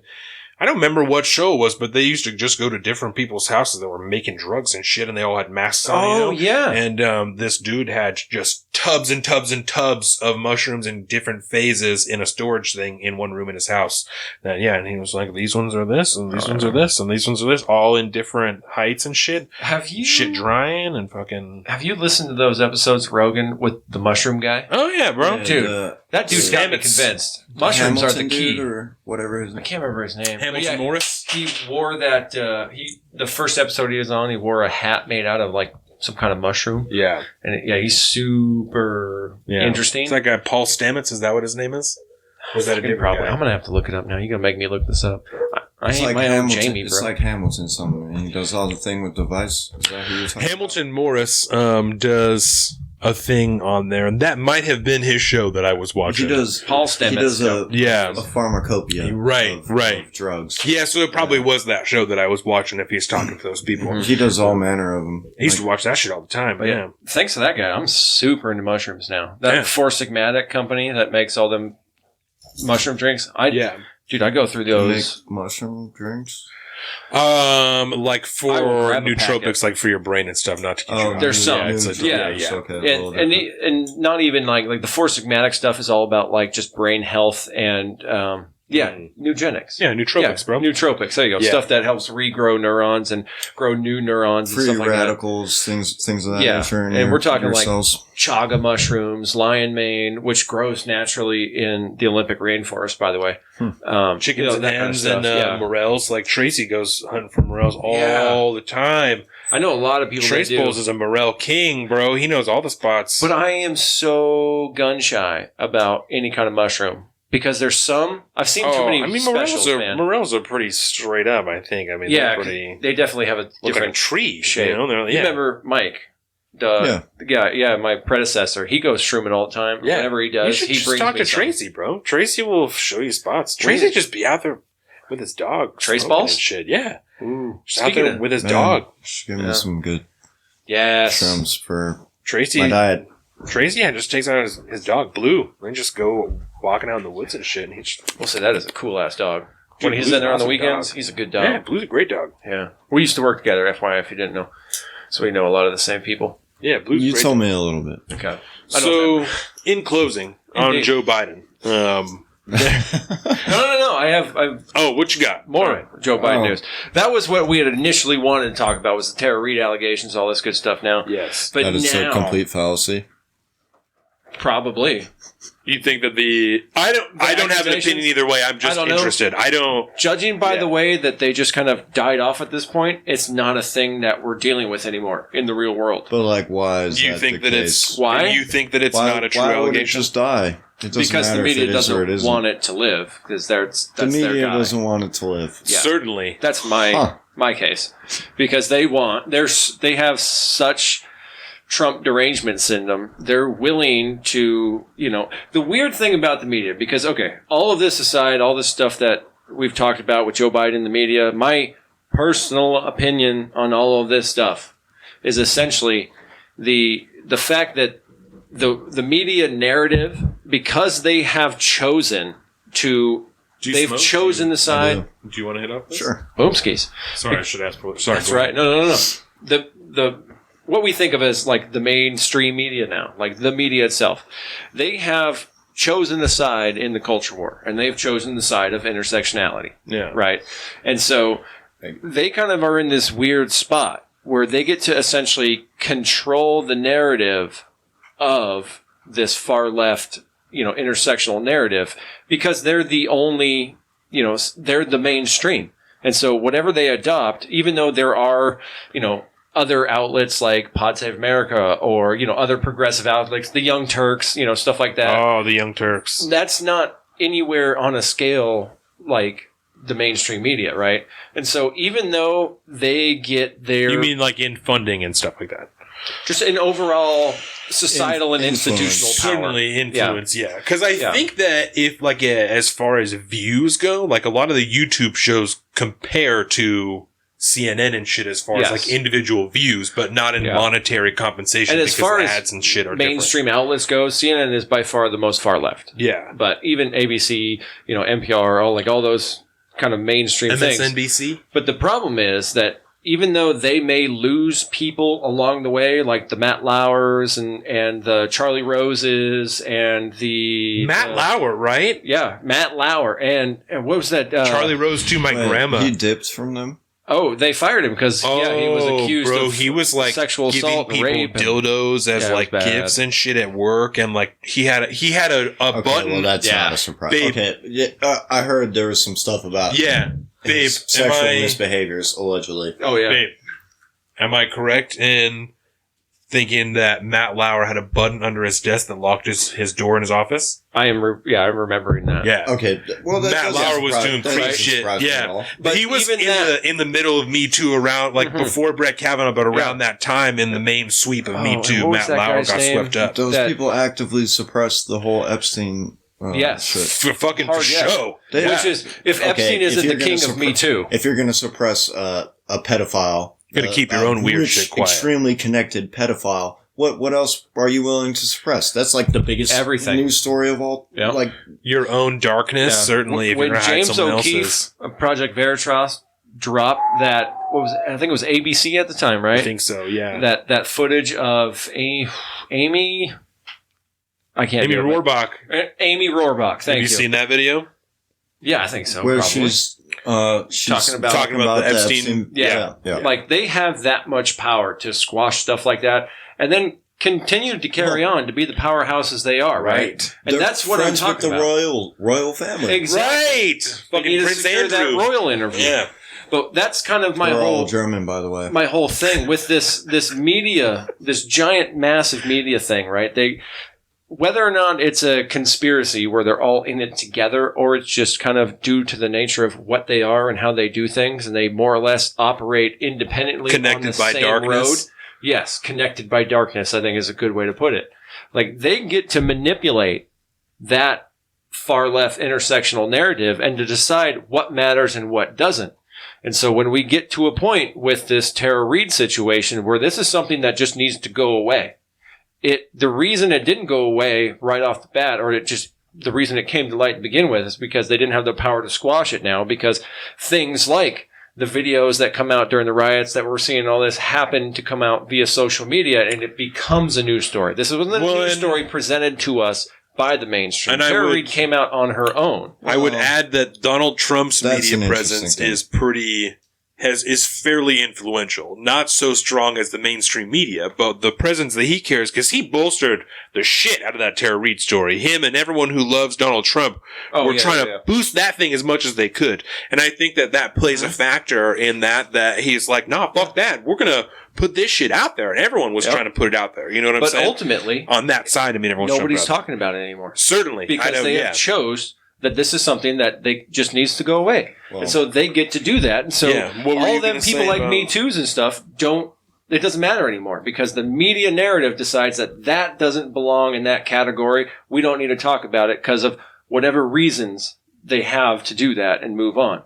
And it's just a really interesting point. I didn't mean to squash over what you were talking about. But that's I just feel like that institutional corruption within the mainstream media, or what we dub as the mainstream media. But the problem is, it's not necessarily an institution because it's multiple different entities. Right. But they're all going the same direction. So it's weird and you can't necessarily tackle it right away. Yeah. But that's part of the problem. And that's why I think Tara Reid disappeared. What do you Just think? like Epstein. Yeah, what do you... I think you're really close to it. You're to what I think is the truth. Anyways. Yeah.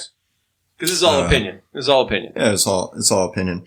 We're just two surveyors and a guy who cuts up sheets of shit, so, Amen. No, it's like you're so close to questioning the sequence of events. Mm-hmm. You know what I mean? And it's almost as if it's orchestrated. It's easy, I think, to appear orchestrated, but knowing my argument just on that one is that it's incredibly difficult for me to cross that threshold of it actually being organized to it appearing as if it is. You had mentioned yourself that there was some institution behind the scenes, and right? You had said that they were connected through the darkness. So I'm just curious what these two types of things would be in your minds. What is this? Because it seems as though there is some third party outside that is clearly manipulating both of the things. What do you think? What are you saying? I'm asking you because you guys were hinting that it seems as though it's... Well, because this is true. Because I don't... by outward appearance, it's easy. You can't discount it. Yeah. You can't discount it because are the coincidences? Discount what, though? That's what I'm saying. But I'm trying to get you to... Yes. And what I like this guy. It's the sublayer that... What I'm talking about, when I was talking about these different media do you think companies, just like a societal level almost? That they just operate on the same... Maybe. That's a possibility, right? That would be, I think, to me, like a benefit of the doubt type of thing where you remove all of, if you just put your trust in people and you assume that there's not a bunch of malicious shit happening in the background, you can kind of say, well, there's possibilities that it is all just coincidence that that's what they're doing. But if you're making a stretch to say that it's all coincidence, it's also just as open that there could be something could be pulling the strings in the background. This is a great podcast we're doing. Well, the problem is you can't disprove it. So let me postulate because the motives of those media companies have been dark for a very long time. Well, you had hinted on the motive. Previously, you were like, "Oh, it seems as though it's." Why are they all going down that going path? away from this thing, this Me Too movement, this huge promulgated ideology in our Western American privileged society that's replete through everyone talks, but it's everywhere, and it's the narrative got switched instantly. It just disappeared, and then it's gone. And it's gone. And it should be even with the full power of the Trump machine going, it still disappeared. All the people who are Trump is racist and, he's never said a 100%. I'm not even a fan of Donald Trump. I'm just going to say that.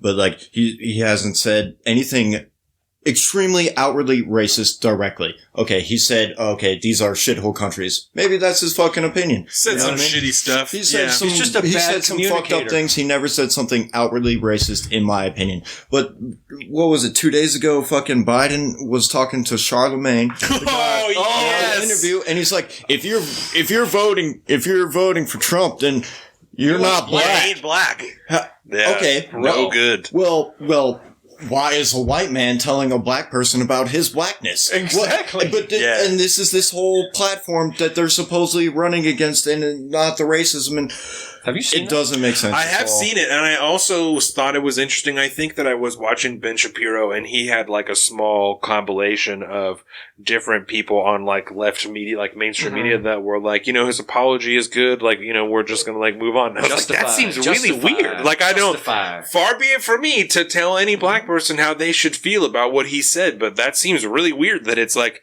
oh well, like not that big of a deal. He said he was sorry. Racist. See, it just seems weird, and I'm not questioning anyone. Like I said, far be it from me to tell anyone how to feel, but it seems racist. very weird that it's like not that big of a deal, because it does strike me as pretty fucking racist. But and again, not to defend Trump, because I am not a Trump fan by any stretch of the imagination whatsoever, but like the creation of this term that we all refer to now as like dog whistling. It's dog whistling to the white nationalists, dog whistling to racists, it's dog whistling here. That means that you're trying to insinuate that the words that he said, even though they don't doublespeak. Outward, Yeah. it's doublespeak. It's 1984 doublespeak. He's actually being racist when he says this stuff, even though it just sounds like a dumb, ignorant thing to say. But no, he's actually racist. This is actually a dog whistle to racism. Right. Whereas Joe Biden on what's it called, the Breakfast Club with Charlemagne the God. Yeah. He just said no.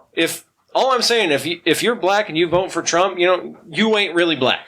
well, especially That is racist, 100%. That's not even a dog That's whistle. a racist statement, 100%. Especially with as many people came out and said, like, oh, it was a joke. Like, it was obviously just like a joke that fell flat, which I thought was interesting because of how many times Watch the rest of the clip. supporters of Donald Trump have said, well, he was obviously joking, and they're like, everyone learns like, that's bullshit. He's not joking. It's like, that's the same thing that you guys have been, You can't say those types of things in this day and age, because now we're living in a day where you see a meme or a fucking GIF, and then that's your fucking political ideology right there. Yeah. And you don't you don't look two ways about it. We the have vast majority of the people are they just see a meme or a GIF or disguised this way, and then that's it. And that's a little cut up obstruction, little piece of life that was perfectly implemented. Yeah. Just to sway your opinion, one way or the other. We have struggled personally as a company being stuck on like blacklists on Twitter just from using. When we first started, we were using hashtags all over the place just to try and get as many people as we could to find our post, attach yourself out there, And we postulate. We don't. I ran my own experiment, so it's a small sample size. I can't say anything for sure, right? But once I started to notice that I felt like we weren't being seen by that many people compared to how many followers we had, I was like, I wonder if it has to do with our hashtags. So I did a thing for like 2 months, I think. It absolutely does. Where I switched back and forth. 1 week I would do a bunch of conservative hashtags, and 1 week I would do a bunch of progressive hashtags. Sure as shit, the pictures and the posts that had more left-leaning hashtags were seen more because more people were liking them. More people are. We had my buddy Isaiah on. We're asking him, and I was like, "Oh, I'm doing this all the time," and he follows us on Instagram. He's like, "I don't think I've even seen a post from you guys in like a month." And I said, at least once a week. You guys are being shadow banned. Being caught in their algorithm. Yeah, just because of the hashtags we were using, Okay, so there's this clear, when we're going to talk about Trump and censorship and I was shit. like, there's the clear segue. There's clear censorship that's being happened just from the hashtags that you guys are putting towards the things that you guys want. 100%. And it's not like, you know, I'm not doing anything like hashtag KKK, like there are, you know, hashtag Second Amendment, hashtag free speech, like things that are generally modern day considered conservative ideologies are like, so nothing radical, you know, nothing, it's all nothing radical. We're trying to get paid, so we can't be excluding too many people, you know? No, so they're just trying to have a rational discussion about these things. But yeah, even just general. And you can't do it. No. You know how scary that is? And it's on a different level, but this is one of the main reasons why Joe Rogan took $100 million from Spotify. It's because if you listen to him rather religiously like I do, you listen and watch his show, like you know the problems over the last few months, like he has had so many problems with YouTube, like he won't show any clips of anything on my show anymore. No. And no, he can't because he can't do it. He loses all of his take revenue. Him down, yeah. You know? Or they'll take the videos down and they have to try and repost them and stuff, and it's like a whole Why couldn't Joe Rogan just have JoeRogan.com and do his own goddamn podcast, his own 4K video stream? But he's not going to get $100 million. You know, he won't get the platform. When it would cost him a bunch of money, he would have to pay for all those servers and shit to handle all that traffic. He'd have to. No, I don't think that's. I don't think it would be a bad monetary thing. That you can just release something and it's the cloud and motherfuckers will host it on their server for a little bit or whatever. You know what I mean? You don't gotta have that tangible asset of a server. Yeah, you could probably get people to gang host it. That's probably true. Yeah, well, you know what? That's how it should be. That's just a very new. I didn't even think about that. So that's probably just a very cutting edge idea. You know, of fucking. Well, I think. As far as regular people's understanding of technology. Oh, yeah, there you go. So I'm 25, so I'm pretty tapped into how it works, but I didn't even fucking consider that you could have just fucking 1,000 people all gang host it from servers and shit and just help other people seed from it. Like IPs, LimeWire 2.0, baby. Yeah. Except it's not going to rid your computer full of viruses. Exactly. But see, that's the thing. I don't, but, you know, like I said, over the last, year, 2 years or something like that, you can tell how uncomfortable he's gotten with how popular his show really is. And so especially I think that Bernie thing. There's got to be a thing in the back of his mind that is like, dude, if I just go to Spotify, I am going to lose some of my audience, but that's a good thing in his mind, I think, where it's like, you know, for one, obviously, he's not going to take a deal where he can't just be himself in his own studio, do the shit, and essentially just give them the licensing rights, do whatever the fuck they want with it, right? Yeah. He doesn't care. He's not going to lose any money. He does 10 minutes of fucking ad reads before the show every time, right? He's not in a position to worry about numbers. And if anything, all it does is it pulls a little bit of the fucking spotlight away, maybe. Mm-hmm. Some people are super upset at him for doing this, call him a fucking shill. And I'm going, the dude just got too big and got really uncomfortable. And somebody gave him $100 million to just downsize a little bit. That's cool. And they're probably taking a lot of the worries about infrastructure and stuff out of his hands. You know, they're probably simplifying Jamie's process as far as getting everything together and probably just send it here and we'll fucking handle it from there. You know, give it a quick little edit on the podcast side, send it on your way and we'll call it good.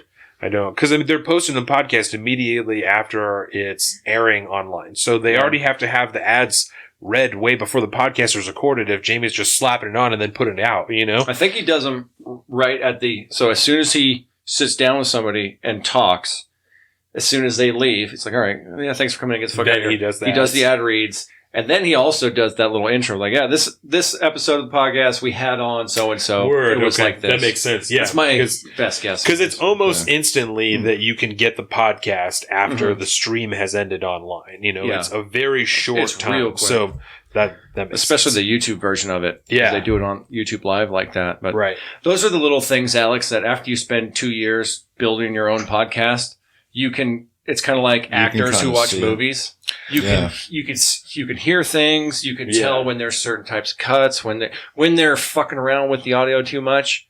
You know, you learn what things sound a little sus and sometimes it's misleading. So little nuances that being this your hobby or whatever. Trying to make it my life. Mm-hmm. Yeah. We're hustling. You can see the difference. Yeah, you do it for a while. I think you're absolutely right when you're talking about Rogan. He's trying to get away from the YouTube censorship. He's trying to go back because, he essentially created the podcast type of medium. And it's definitely one of the OGs, and it was just... Adam Curry? Him, was the first. yeah, Adam Curry, and then like Adam Carolla. Seth Green, Adam Carolla. Wait, and then- Adam Curry. Yeah, Adam Steph Curry is the basketball player. Yes. Okay. Adam Curry is the podcast I guy. was like, that Kevin was Smith close. is also one of the Yeah. OG podcast guys. Yeah. He's like one of the originals there. He's after Rogan and after Carolla, but he's one of the originals. Yeah. From the store. I'm a big Kevin Smith guy. Big Kevin Smith guy. Yeah. Okay, I didn't like Tusk Tusk. that much. I made him watch it. Finally. Oh, bro. Harping. Well, I harping. actually haven't finished it. That's one of my favorites. Yeah, it's one of my favorites for real. I don't even understand why. Really? Because It's good. I don't. It's just I couldn't weird. tell you. It's It's just very weird for weird. me. It's very weird. It's just like I don't know. Tusk I or don't know if I Bone wanna talk about Tomahawk. that. I do not fault anyone for not loving Tusk. I know that is a very acquired taste for a movie. Well, It's it's a movie. predictable for me, and it's just like it's physically revolting purely for the purpose of being physically revolting. the show. Yeah. Yeah. And so the story of this movie, right, was, do you know the story of this movie, of Tusk? How it came to be? Yeah, how like the idea and It was everything. like the dude wrote like the postcard into him or whatever. For Yeah, the movie or something like that. a guy wrote an email to them that he had found this posting for a room for rent in his local paper. And so in the post in there, it said that it was similar to the one that he finds in the bathroom in the movie, that you come and live in this house and it's rent free, but for, an hour a day, you got to act like Brett said on this thing. It said you can live here for a day, or as long as you want, rent free. For an hour a day, you have to wear a walrus costume, act like a walrus, Okay. speak like a walrus, right? That's Okay. what this posting Yeah. said. So they email in and tell Kevin Smith about it, and him and his friend Scott Mosier are laughing, making jokes, blah, blah, blah, and they're just postulating about how ridiculous this is and how it could be a movie, and this is how it would play out, and then this would happen, and this would happen.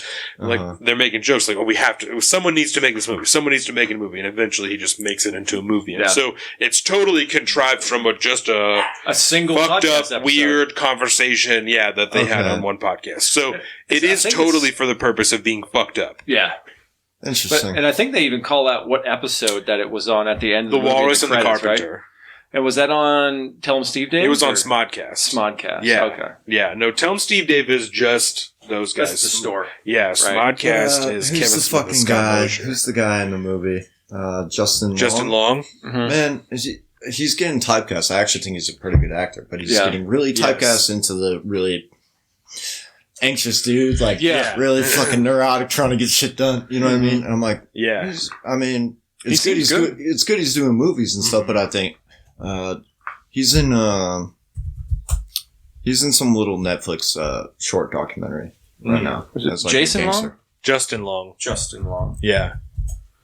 He was in like Shenanigans and then was gone. I don't know. Live Free, Oh, Die yeah, Hard. that was a good movie. Waiting? Yeah. Yeah, that's a good one. I like that shit. Who was he in That Live shit Free, was Die Hard? I hilarious. forget about that. He was like He was like a boyfriend or something like that. He's Like one of the maybe- main characters in Live Free, Yeah. Die Hard. That's also a Kevin Smith directed movie. He's the coder. the coder. Of course, he's the coder. See, Yeah, there's there you typecast right there. He was in Accepted, Some girl's boyfriend? Galaxy That's really Quest, Yeah, he's the young shit. nerd in Galaxy Quest. the Jay and Silent Bob reboot. He's also in He Zack does- and Miri Make a Porno, which is also a Kevin Smith directed movie. He plays Yeah, okay. Brandon That's St. a Randy. really good movie. That's So got he's to a be part of that club. Oh, dude, Brandon St. Randy. That's got to be one of the best roles he's ever done. Brandon St. Rand. Oh my god, That's true. That's dude, so over the top. good. He did 3 episodes of Drunk History, apparently. Yeah. He was in 3 of them. Yeah, that's a Damn. great show. But I didn't finish. Yeah, no, go ahead. Sorry. I didn't finish Tusk. How's it? Oh. He like kills him or something. I'm assuming he kills. So in the end of Tusk, he does. So in the end of Tusk, the old guy, whatever the fuck his name is in real life, Perfectly cast, by the way. he Okay, dons, he was super great creepy. in it. He was yeah, great in it. Michael Yeah. Parks. That's what his Yeah. name is. So he dons his own walrus suit. Yeah. And they fight to the death. He says that Mr. Tusk needs, they have to fight to the death, right? Maybe I should have It's finished so it. good. Yeah. The two wall. So, do you want me to stop or do you want me No, to keep going. Keep Okay, going. so they fight to the death, right? Spoiler alert. After Justin Long has killed Michael Parks, he has gone so deep mentally that he is a walrus. He cannot turn back into a Okay, human, so right? he just got finally broken. So they take him, Fuck. and at That's the a end of the mental fuck. movie, he's living in a zoo in a small enclosure, right? Where his girlfriend and fucking, what's his face with the baby face? Haley Joel Osment, right? Yep. Haley Joel Osment and Justin Long's girlfriend are going to the zoo. They have this fish, and it's just them, and they have like this newspaper, and they get to the edge of this thing, unwraps this fish. Wallace! And she throws this fish out, and he comes out. He comes out of this little igloo thing. Yep, and he eats this fucking fish, and they're just bawling. They're just crying. Sad music comes on. It ends. The camera fades. It's rough. Dark, man. bro. Finish that movie. Dark. That's a fucked up ending. Dark as fuck. Yeah. I'm gonna go unlock these dogs now. Ah. Piece home. I would have blasted him. Auto blast. Put him out, Dude, put him out of his it's misery. yeah. I think Seriously. there's a moment where they consider it because they go in there with the inspector in that movie, the detective. That's Johnny Depp. You know that The detective in that in Tusk is Johnny Depp. Oh shit! Really? Yeah, in mad prosthetics and makeup. Oh, what's up, buddy? Yeah, and then the two girls that work in. The two girls that work in the gas station that he goes to are, hey, Yodi, come on, dude. Are Johnny Depp's daughter and Kevin Smith's daughter. Dude, what's up, buddy? Yeah, What's what are you going doing, on, man? You chill with me all the time, dude. What's going on? What are you being so sassy about? Hey.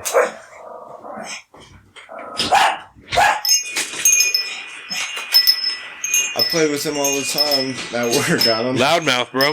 Chihuahuas. That's all I'm saying. You're good. Madness. I'm trying to take care of the dog situation. You're All good. Yeah, so the two girls that work in the gas station that Justin Long stops at are Kevin Smith's daughter and Johnny Depp's daughter. And Really? yes. Interesting. And they're like best friends in real life, and that's why Johnny Depp is in that movie. And so Johnny Depp, Haley Joel Osment, and the girlfriend find Justin Long. They think about killing him. They end up not killing him, and then it cuts, and then they go to they're walking into the zoo. All right. So I guess I'm gonna have to finish. you that gotta one. finish it, bro. If you can't I tell, just don't like. Personally, I just don't like stuff that's like super gory. For, That's like, totally no reason. gratuitous. Yeah. You know what I mean? Like Yeah. Your Bone Tomahawk. dark. Dark. Bone Tomahawk. That's a pretty good movie, It is, though. but it is mad fucked up. It's a Western movie. Yeah. It's pretty good, but it's like there's some like how fucked up. like cannibals. Like a guy There's is a dude to get split in half upside like a pig. down. Yeah, To just cut just chop him right in half. Cannibals and You shit. see like everything. Oh, like, yeah. organs. Yeah, all it's that pretty- shit. it's pretty gnarly. It's that's pretty bad. savage. Yeah, it's Yeah. pretty savage. I watched this British movie, Kill List, and That sounds really familiar. Yeah. it's about a hitman. Oh, it's a really fucked up movie. But you know how movies they always cut away when like something's gonna get really bad. Yeah. You know what I mean? And dude has a hammer. Well, he's like fighting a guy, and he finally gets like his head down against the table, and he has a hammer, and he goes, the first time, and he it cuts, but then it cuts to the hammer into like the edge of the table, like he's intimidating Oh him. shit. He's like intimidating him, and then he goes back, and it's the same exact thing. And right when you think it's going to cut, it doesn't cut, and then it's just Right in hammer there. to the dome. Whoa. Really bad. One of the most fucked up things I've seen, to be honest. That'll get you banned off the internet right there. Yeah, well. That will get you censored from the internet. Yeah. So. Oh, Colin. Brutality. So, do you want to keep talking about this? Do you want to move on to race relations? Well, we didn't really necessarily talk about the executive order. Yeah. Maybe just real quick. I read through it a couple times, and Earlier this week, while you're looking that up, Donald Yes. Trump posted something on Twitter about like voter fraud in regards to mail-in ballots, which is something I think we should talk about another day because we just quickly, right, as far as verification, I actually had a ballot sent back to me like 2 years ago because my signature wasn't close enough to the one that I have originally. My signature is mad inconsistent. It's like, it just doesn't look good. It just is what it is. So yeah, I had one sent back to me and I had to verify my signature and then send it back again. interesting. So I've never it had does that. happen. That does happen. I don't know how often. I know that it happened to me one time, but it does happen. Take that for what it is. What did you have to verify your signature? I just had to do my signature again Because they use the signature you have on file, I think, with the Department of Licensing. I think that's what they compare it to. And so you sign the ballot, and then at some point in the process, they compare that to your signature in the Department of Licensing, and mine's super inconsistent. It's just initials and then all these scribbles. And so my scribbles apparently look different on my ballot that time than they do on my license. I don't fucking know. I just do it, you know? Mm-hmm. So I had to do my signature again when they send it back to me on a separate sheet of paper. That's so weird. I just did my signature again. Maybe even twice. I might have done it twice. And then I put that in the thing and sent it back again. Weird. So that's never happened to me. I've never had to That's do that interesting. either. Well, maybe you just got somebody that was super concerned. Like I said, I can't attribute to how often it happens. I know it happened to me one time. I don't know how often it does. I know that my signature in particular, very inconsistent. So I'm not totally surprised, you know? It's not good. It's not actual, like if you looked at it, you couldn't tell what's what kind of odd is people's signature handwriting generally doesn't change like at all throughout their whole lives. Oh, yeah. Really? Yeah. And I write different now than I did when I was younger because I was told that my handwriting just wasn't good. So I write like in all capital letters now, and when I was a kid, I didn't. Well, do you have a thing where if you're not really thinking about it, you're just scribbling notes or something like that? Do you write the same as if you're intentionally like, you know, thinking about what you're writing? No, I'll write much bigger. Like here, I wrote that down really quickly, and this is stuff that I wrote this morning. You know, that's still pretty consistently. I mean, compared to like my chicken scratch, that's pretty good. Yeah, I can read that. I wrote that's just Brett K. I wrote that down just so I remember to do those episodes. But yeah, these are all notes like that I wrote down this morning when I was watching the news and stuff. This is all stuff from work, so this is a little more quickly too. But that's also with like a bigger pen than when this is. So I'm like jealous. That's pretty nice. That It's is pretty really nice. small, I too. have absolutely terrible handwriting. Thank you. And then, that's part of my profession is to have Yeah. good handwriting. And I don't. It's one of the struggles everybody has to work with in that industry. So do you have the executive order there? Oh, yeah. All right, what you got? So the executive order that was signed on Friday by the President Trump essentially does, I think, 3 or 4 different things. Okay. And it's targeted toward that bill we reference in the... Oh, right. Sorry, because I didn't pre-show. even finish. He tweeted something about mail-in ballots, and they put a fact check on the bottom of his tweet And that said, that was if you want cool. more information about this and this and this, look here. Yeah. And that, I think, is what really triggered all this. Because he's been He was not happy about that. He's been at war with social media for a while. We right? lies all the time. Homeboy lies all the time. All the time. Like And all the time. Like all every the day. time. I mean, yeah, I would challenge you to find a day where he doesn't say some kind of lie at some point. But Okay, so executive order. yeah, so anyways, this all comes out, and it's targeting a section of the Communications Decency Act, Section 230, which, you know, in broad strokes, speaks to... And we've talked about this before. We talked about net neutrality and stuff like that. Yeah. But what it does is it provides kind of a shield against liability for online platforms that offer essentially, you know, this is a publishing platform for you to do whatever you want to do. Here, we have our rules that you have to abide by because this is our platform. But we are not an editorial outlet like that of, say, Daily Wire or They're not a publisher. the Daily Sun. Yeah. They're not a publisher. They do not have editorial control over what goes on. But the president's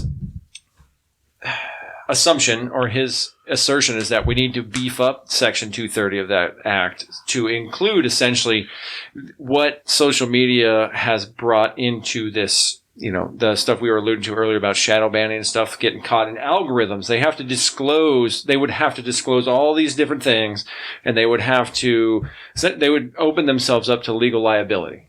And so essentially, he's calling because he can't pass a law like this, right? Right. So what he's doing is he's calling on various departments of his administration to present a proposal to the FCC and the FTC, the Federal Trade Commission, to create these laws and these regulations. They won't be laws; they'll be regulations. And we should clarify that because there's a lot of people, many adults, many children, many everybody that are under the impression that an executive order is a law. Yes. And the moment that Donald Trump signs it, you can't do that anymore, and now it is what it is.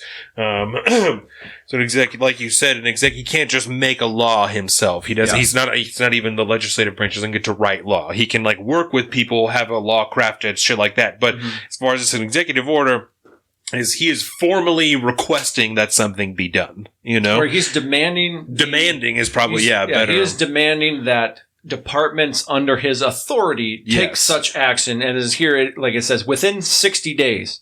The Secretary of Commerce, the Attorney, working with the Attorney General, the National Telecommunications Infrastructure Administration, the NTIA, along with the Federal Communications, FCC, and the FTC to present these regulations essentially to Congress. They need to do some research, get some reports about trying to determine the facts on the ground of what these algorithms and what these shadow banning things are doing, what kind of narratives are being suppressed, who's being suppressed, this whole 9 yards, and then essentially put it up to the FCC so that they can create regulations or recommend them to Congress to become statute, which they would include in this bill. And in the executive order, they lay out 5 specific points that they want to add to that Section 230. So he's essentially asking his department to come up with recommendations to Congress to add these to Section 230. What are and things? They increase scrutiny over user based on the other users that choose to follow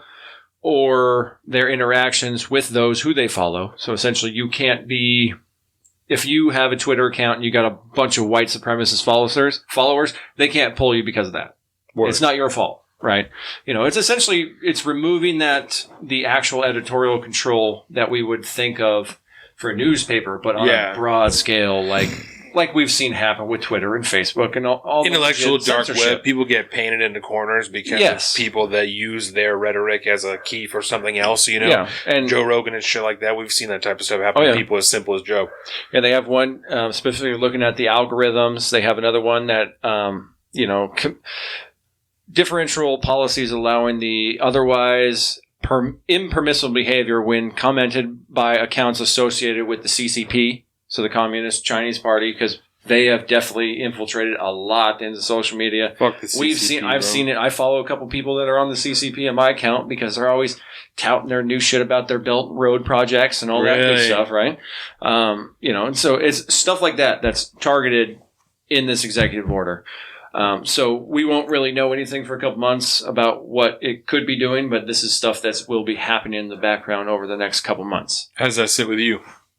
I'm mixed. I'm mixed about it. Yeah. My libertarian side is saying these are private companies. They get to do whatever they want. And then at the same time, you go, but the vast majority of interaction that happens online happens on these platforms. But I'm not okay with the government coming in and saying how they have to run their businesses. Yeah. I do also at the same time understand, like Dave Rubin has been trying to launch a tech company called locals.com for individual creators that have, there's nobody can touch them on there. It's their own website essentially. And the only rules they're enforcing are the legal free speech laws. And that's it. You can do whatever you want. Yeah. But the problem is, for as big as those companies have gotten, it's not necessarily a monopoly, but in real life, you and I aren't going to be able to create a tech company that rivals Twitter and fucking Facebook. It's just never going to happen. So not I'm in the way torn they on exist it. now. Yeah. I don't think this is a problem you can necessarily solve with legislation. I don't think it is. He's doing that because that's one of the tools he has in his toolbox, but until there is room for another private company to essentially just act as a legitimate free speech zone, nobody's gonna.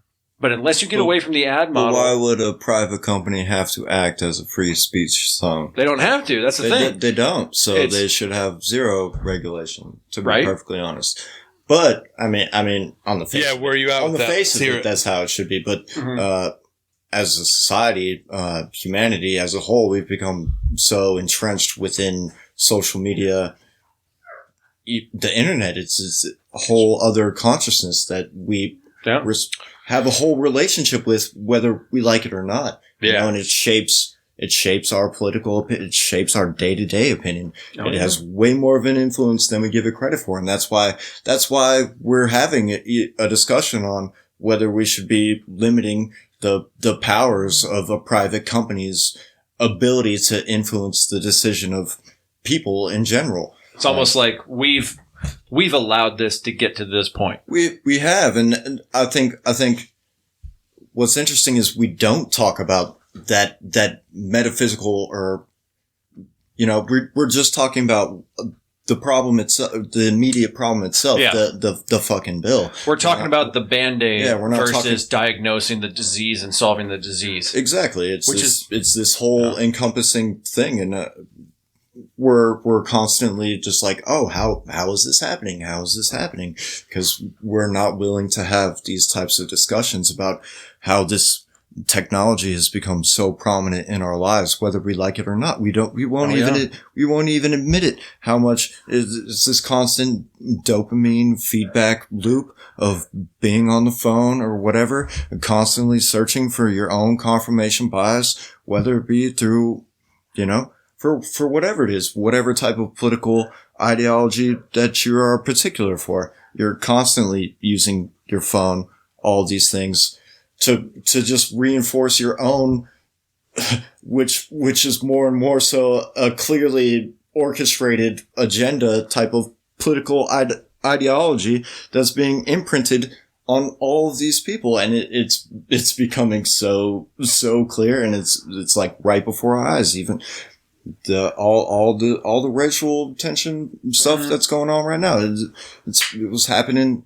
instantaneously. The whole thing with the coronavirus, the Hong Kong, that's the revolution of our times. The revolution of our times. All the fanboys on the internet, everybody was talking about that. And now it's gone. Now Hong Kong has zero autonomy. You know, new bill immediately. You know how scary that is? Yeah. China just took Hong Kong like that. And Hong Kong was part of the British colonial imperialistic empire that fucking destroyed the whole world and all this shit, which is, you know, kind of not, you know, but that's just history. White people ruin everything, but also, but you know, kind of, you know, I mean, I don't know, whatever. That is a whole nother fucking thing. But now Hong Kong is 100% no longer free, and no one's even talking about that. No one's even talking about that, and no one's even talking about. Nobody gives a fuck, because they were just chilling in their homes this whole time with this coronavirus, and I got my little check, so I'm cool. Oh, why can't I just work from home and all this? All these things that are extremely irrational, and that we just obeyed this thing, and you just can look at the imperial data of the numbers themselves. It don't really make sense at a certain point. It makes zero sense how the whole world got locked down for nothing, and now Hong Kong is no longer free, and now China has changed its official rhetoric on Taiwan. And Taiwan's going to be the big one, because Taiwan is an actual U.S. ally. Yeah. And yes, we've been sitting mutual here protection pact. So if China fucks with Taiwan, we're going to war. It's written down that way. Yeah, there's, you know, the Bismarckian alliance network that we still kind of cling on to today. Exactly, entirely. But even though that kind of stuff exists, there's a part of me that goes, if China invaded Taiwan tomorrow, I don't think we'd do anything. I don't think we would do anything. We'd just be like, nah, we're not into that anymore. Russia fucking annexed Crimea, and we were like, hey, don't do that. Yeah. That's not cool, dog. You can't just take shit back. Like, you can't do that. Like, that's not cool, you know? Yeah. And we're just sitting over here bitching about it. Like, and not that I'm like saying we need to fucking storm into Russia, but like, same day. I don't know that we have the same thing with Crimea. Shit, you know?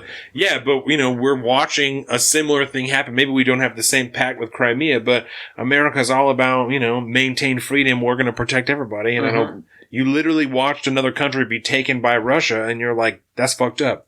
Yep.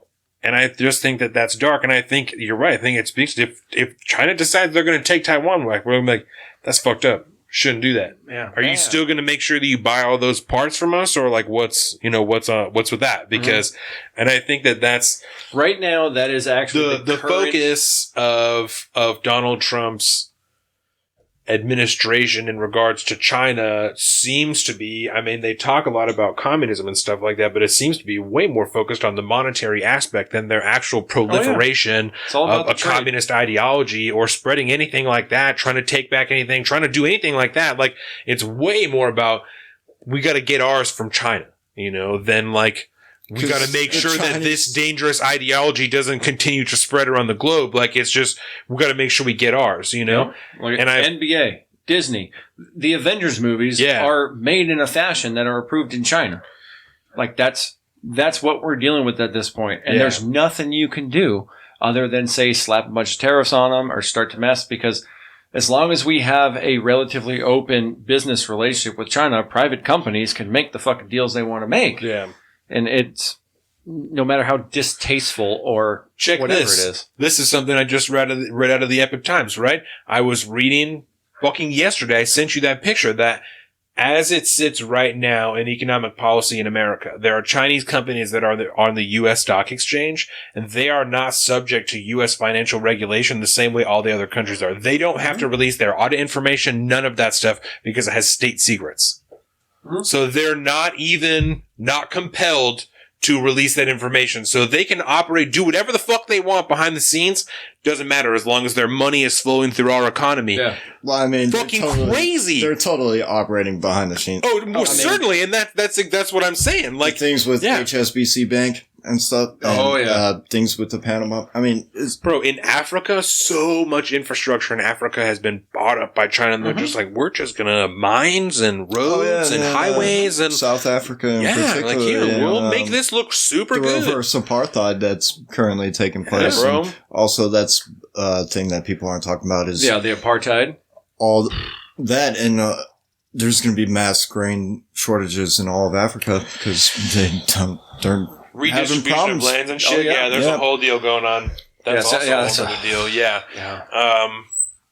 I think we need to talk about riots and race relations. Otherwise, we're never going to. So because we'll talk about George Floyd just because that's kind of a big one. And then you and I will. Because I've been talking to Josh Keaton. I'm trying to get Josh Keaton in here. You know what I'm saying? But then we'll try and talk about this on a more expansive thing. George Floyd, right? So George Floyd earlier this week, murdered by police officers. I don't know what I don't remember what the police officer's name is. I don't have it written down anywhere. I think it's like Calvin or something. Something. Like Chauvin or Chauvin, like Derek Chauvin. I got the name, so I'll pull him up. So, murdered by police officers in Minneapolis. 4 dudes were holding him down. One guy had his knee on his neck. 8.5 minutes, 8 minutes, 45 seconds, something like that. Here it is. Went unconscious in police custody. Died later in medical custody, I believe. It was just about an hour later. There were peaceful protests for a little while. What day did that happen on, Colin? May 25th. May 25th, and today is the 30th. So May 25th, there was a 911 call. Tuesday? Tuesday, yeah. And so the reason we have all this particular detailed information now is because the district attorney of the state of Minnesota has filed an official complaint, and Derek Michael Chauvin is actually in custody at this point. He has been arrested and charged with 2 counts. 3rd-degree murder, check. 2nd-degree manslaughter, right? Check. Yeah. And this morning when I was watching the news... up to 35 years maximum. Excuse me. There was still... Because I think that just happened yesterday that he was taken into custody. Yeah. And so there obviously are people... Some people relieved he's taken into custody. Many people unhappy that it took so long and that he was the only one taken into custody. Varying opinions. I'm not weighing either way, but... was taken into custody, and so this morning when I was watching, they were talking about, a lot of people are upset that it's 3rd-degree murder, right? The family has put out a statement. They're requesting 1st-degree murder charges, and so I was like looking up, or they were showing on there all the different classifications, and I don't have word for word what 2nd-degree murder is, but when they were lining it out, I was like, I mean, that seems pretty sold on 2nd-degree murder, you know what I'm saying? It has to do with doing something that you know doing something with like negligence for human life, or I'm not sure exactly what the third degree. Second degree Second murder degree. and third degree manslaughter. Criminal complaint against him alleged he quote unquote caused the death of George Floyd by perpetrating an act eminently dangerous to others and evincing a depraved mind without regard for human life. Yeah. And so, yeah, and then the entire opposite of what a cop should be doing. Yeah. Exactly. Yeah. And so second degree obviously is a little bit higher than that. And then first is he did something that he knew would cause someone to die. Yeah. The problem, from my understanding, with a first degree murder is you have to be able to prove that there was the intent. Yeah. What do you call that?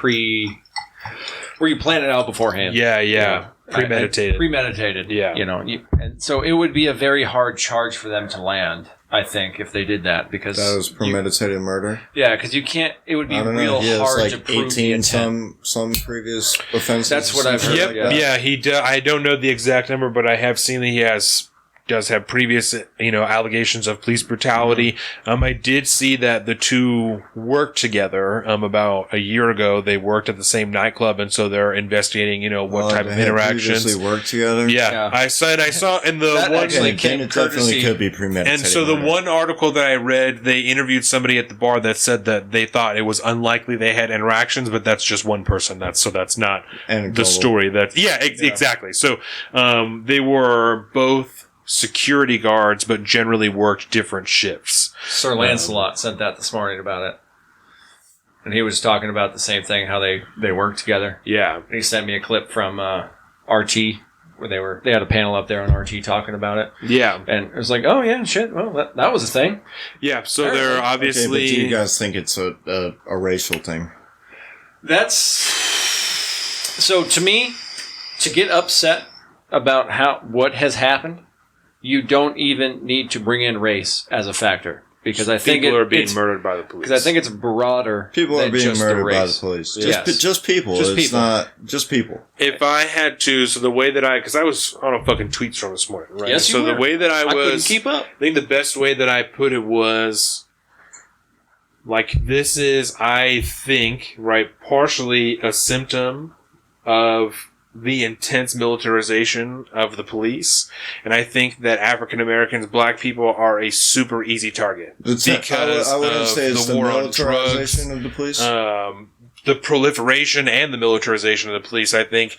And I think that black people are an extremely easy target because of the war on drugs, because of different things. Essentially the that last, have- 60 different years. things that have been laid out systematically that they happen to suffer from disproportionately, And I think the war on drugs is a really big thing. One of the articles I was reading this morning was talking about no-knock raids and just the increase in no-knock raids over the last decade, I think, and so many of them are related to drugs, in the drug war and stuff like that, and then just retrieve small amounts of drugs, half ounces of pot and shit like that, a couple of pot plants, things like that there was just one story in here about a drug deal that happened on someone's front lawn who wasn't the drug dealer but had that drug dealer over at their house, and then there was a raid later in that house.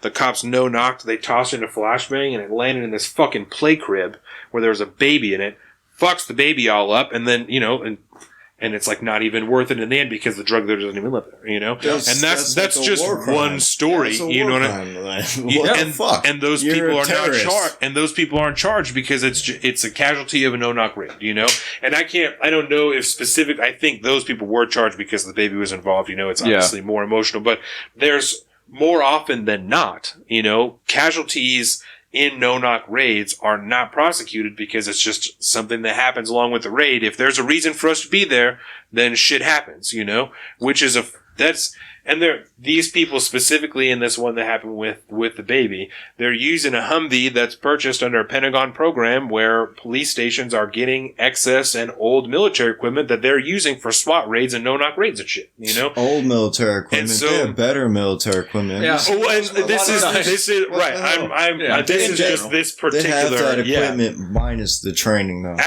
They have almost no training. So that's why I talk about the militarization of the police force. You have people who are not trained and are given equipment from the military and are told to use it in their everyday jobs and implementing it and don't know how to reasonably implement it and try and be safe, you know? Oh, yeah. I don't know that the motherfuckers need Humvees anyway, you know? But I know if you're how you know... bad of a populace are the American people But that you need to have but all especially these if you're things? not trained to use it or anything, you know? Yep. And that's so... I think it's the militarization and the proliferation of the police force, an erosion of the Fourth Amendment that's allowed them to do more and more and more of what they want. And I think coupled with the drug war and these other things you're talking about, these other systemic oppressions, black people are an extremely easy target for violence in this. You know what I mean? There's all kinds of statistics that can go either way, race, blah, blah, blah, you know, and I think in the age of social media, it's seen way more than it was before by everybody in the United States. You know, people used to see it all the time, but just the ones there. And now everyone has seen it when something like this happens. The algorithms to what gets shown and dispersed and what can hit trending and what can't. You know, it's going to be more curtailed to that intersectional side than just the actual facts on the ground. By virtue of the companies, I think it's so disingenuous to the actual problem, because the actual problem is not a race issue. It might be manifesting itself in a race issue. But the real problem, like you said, is that this modern day law enforcement institution that we have throughout the country has completely lost any and all purpose to what it was originally designed to do. Yeah. You know, the old protect and serve. On the side of every fucking car, yeah. Yeah, it does not exist in real life anymore. The entire system has been corrupted to the point where I don't care if you have 1 million brand new cops that come in that are all great cops, upstanding individuals. I don't know if they can overthrow the system because the system is built within the legislation of whatever state or municipality they operate within. They just have to enforce the laws that are put on the books. Oregon is the only, just to add to that, Oregon is the only state where no-knock raids are illegal. And thank It's the God. only state. I can't imagine, especially when you look into we're not going to dive into it too much, but the Breonna Taylor situation, where she was getting mail from an ex-boyfriend who was involved in a narcotics investigation, which led these cops to do a no-knock raid in the middle of the fucking night on her house. Her boyfriend, who thinks they're breaking in, gets his rifle out to defend their house, as he has a right to do, and is murdered by the fucking police, and so is she. Well, he's fine. Oh, he's fine. She's right. He shot the cop. Sorry. No, he's arrested because he shot the cop. And he has been released. The charges have been dropped. Home. Yeah. But the charges have been dropped now. Because obviously everything legally takes time to process, right? So yeah, he shot a cop in the leg, so he got locked up, but he has now been released and is now pushing her narrative forward, which is why, again, it's in As the he news. should. He got Absolutely. released, though? Okay. Yeah. So he has finally been released. my bad. And it's taken a while. There's a lot of shit going on. I'm getting hyped up. There is a lot of shit going on. That's the problem. But it's the same thing. This innocent person was murdered by a state actors. Because of letters in the mail. Yes. Which had nothing to do with that investigation. Everybody assigned to that entire investigation, the judge that stamped the fucking warrant, they should all be fired. The judge should be recalled, and we need to get new blood in there, because obviously those people's mindset are tainted. Yeah. Nobody thought to go, hey, did anybody think to maybe do some surveillance on the house, even see if he lives here? To prove that he actually lives there, and he's not just using like a million other, millions of people probably in America use different mailing addresses to get fucking mail. Like, that doesn't cross somebody's fucking mind, and you're a criminal investigator? You're gone. You could write down whatever type of address on any number of parcels. Check this. Big fan of the P.O. box. For a while, my mom was doing weird odd jobs for people, right? Super strange lady. For a while, she was remailing shit. She was having stuff for some guy that she didn't know mailed to our house, and then she would take it from our house and then remail it, take the package she got, couldn't open it, put it in another package, and then mail that to this address that this dude gave her. And I don't remember how much she was getting paid, but X amount of dollars a month, and then send in this. Wow. So, that type, and my mom is an innocent innocent little lady, would never do anything to break any type of fucking laws. You know what I'm saying? More or less a social worker. She works right? for the state, bro. Yeah, she works. helps, she's a government employee. She tries to help people. And this was before that, I think. I don't want to incriminate my mom and anything. I don't know who that dude was or anything. But she also, we asked her at the time. We just talked about the other day that, like, did you, like, what are you mailing? She's like, I don't know. Like, you didn't ask this dude at all. She's like, no, he told me not to worry about it, just to, like, mail the shit. So you could be mailing anything, and you have no fucking idea. And she's like, yeah, no, I don't, just whatever, you know? She just is like, no, it's fine. Like, I'm sure that it's not a big deal if he's just asking me to whatever, you know? And I'm like, what are you talking about? Like, I know, but she, you know, faith in people. She's got faith in people. Which there's something to be said for that, you know, but like my point really is that you're right. Millions of people have their mail sent to different places. No one knows why that person, because I don't know if it was a man or a woman, had their mail remailed from our house to another person's house. Because No it could have fucking been idea. like, hey, I don't want it going to my ex-wife's house because she's going to tear it up. Yeah. Can you handle this as somebody that I'm working through in the system? Yeah. You could take that for me, blah, blah, blah, moving on. What's could be that, totally baby? innocent. Your mom redelivered mail for battered women. There you go. There you go. That's Now, so there you go. Because that's an honorable moral endeavor, is it not? So people have right? their mail sent different places.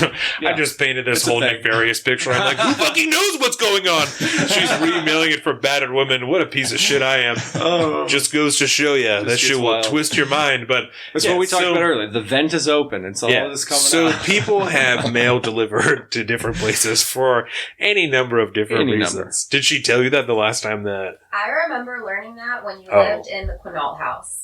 Word. She knows you better than you know yourself. Look at that. She listens way more than I do. That's because he talks way more than I do. I don't believe that for I a don't think that's second. the case. Jordan, what are you talking It about? seems very uncharacteristic. I don't know what you mean. Oh, Jesus. Yeah, so people have mail sent to different places for all a number of different reasons. It obviously doesn't mean that she's a drug dealer or anything. She's a fucking EMT, you know? But our current law enforcement in that city of Louisville, Kentucky, I believe that apparently that's enough, and the judge decided that's enough to stamp an approval of a no-knock raid in the middle of the night. And they often do them when I was reading this article, they often do sign the warrants in the middle of the night. It's at midnight that they're like, yeah, fuck it, go for it. Watch Bad Boys, bro, what happens? Don't worry about it. Yeah, it's fine. What's Go ahead. the judge doing chilling at 12? I thought that That many a he's time. I signing have warrants. no idea. Yeah. Aren't they old ass dudes? My only most basis, part. Yeah. my only Definitely base older of people. understanding on this is from Bad Boys 2 and maybe even Bad Boys 1. I don't remember which one it is, but they're talking to the judge because they want to get a warrant on this dude they know is a drug dealer, and they're trying to get him off because he's like into cartel or whatever. So they go to his house in the middle of the night, and he gets down there. He's all in his robes and shit, and he's all angry, and he comes in. He's like, all right, fine, I'll fucking sign it. That's funny. Right? Interesting. Tell me that doesn't happen in real life. So that's probably, I don't know. It's only got to. human. Someone It's has funny. to sign it. Yeah, I don't. It's funny they did this no-knock raid off of that little piece of mail for whatever amount of drugs. Who knows what the contents of the mail may. Oh, they may found or no may not drugs have in the been. apartment, by the way. But None. Of course not. This whole Epstein thing, they had like 10 or 15 Dude. girls that were Yeah. confessing to police officers, and they were all called prostitutes and all that. But all the cops did then, well, they did what they did the survey thing or whatever, watching the premises and everything. That's the time then you should have a no-knock raid and go Right. into that dude's house. When you have 10 Yeah. or 15 That children island, all that are shit. talking about being sexually exploited. Yeah. And that's why it's hard to just say, like, well, we can't just get rid of no-knock raids because there is very specific situations where Very They specific. The only way. they do it against the poor people. It's all militarized. They're thugs. Like, Well, I think that's a whole. The problem with this conversation, there's so many levels of depth. We're as going to be far as, talking like- about this for several episodes. Because- that should just be put out there Yeah, right now. because newsflash. I mean, Minneapolis, St. Paul, like all these different cities are on fire. Atlanta. We've had Atlanta, we've had New York, we've had downtown LA, we got one in Supposed Seattle. to be Seattle today, Yeah, we had Not to be we on looked- fire, but a protest in Yes, Seattle. protesting Really? and Mhm. riots, and depending on where all these cities are popping Right up, it's about been now, happening for like 3 days, and it seems to just be spreading. When it's just getting worse. It They're is. just the ones in Atlanta. The protests that happened in Minneapolis were peaceful for many days, you know, because they started on Tuesday, on Wednesday, you know, that people are showing up and they're protesting. And then about Friday, I think, is when shit started to really get bad. Yeah. You know, things were happening overnight. It wasn't prevalent. It was things were happening that is. Unless you were on my Twitter feed. As is natural, you know. But as is natural in any large group that is filled with emotion, things are going to get broken. Shit is going to happen. You know what I'm saying? Mm-hmm. It gets worse and worse and worse as the days go on. And then the protests happen in Atlanta, and there's an even shorter period of peaceful protest, but before things are on fire, you know? And I spoke to several people this morning. I don't know, it might sound fucked up, but I tried to talk to as many black people as I could just to try and get a better understanding and more perspective on the situation, because I'm a quarter Mexican. I deal with my own identity a lot of times because I know, like, my dad is half Mexican, half Irish, and because my dad wasn't in my life, I wonder a lot of times, like, how much more would I identify with that heritage if I was exposed to that family? You know, I don't hardly ever see any of that family, so I don't have exposure to that culture, that heritage, nothing. I was raised 100% white, essentially, you know? Mm-hmm. So I have my own weird cultural image issues that I deal with, you know? I don't place blame on anyone for the destruction, the looting, the shit that's happened. I don't necessarily approve of the looting because I don't think that it helps the cause. It doesn't help the optics of the message, you know? But I don't, because of the sheer emotion and anger that exists in that area and in the black community surrounding this issue, I don't... You understand it. I am not fucking clutching my pearls at the fact that buildings are being destroyed because I think that makes sense, you know? Yeah. And the things that I discussed with a lot of these guys this morning, Denzo, Marquise, Josh, thank you guys for helping me work through my thoughts, figure things out. I am slightly confused as to why the destruction is not more targeted toward government buildings and state buildings and things that are more symbols of this oppression as opposed to businesses that are, by destroying them, you are taking resources out of your community. Mm-hmm. And I'm not saying, you know, targets and whatever, I'm not upset about large corporations as opposed to small ones. I don't, you know, nothing like that. But businesses in general that are providing resources to your community, I don't see the benefit in destroying those places. You know, none. I don't see what that gains. I, like I said, I'm not judging anyone. I'm not saying that's fucked up. You shouldn't be doing that. But I don't see what there is to gain from that as opposed to these buildings that will send more of a message, in my opinion, as opposed to be used as a stone against you in this argument. You know, so much of this, especially in more conservative media, has been, well, look, they're just destroying. Even the president, you know, these barbarians, these thugs, whatever he called them, you know, they're out destroying shit. It's because you are destroying private businesses.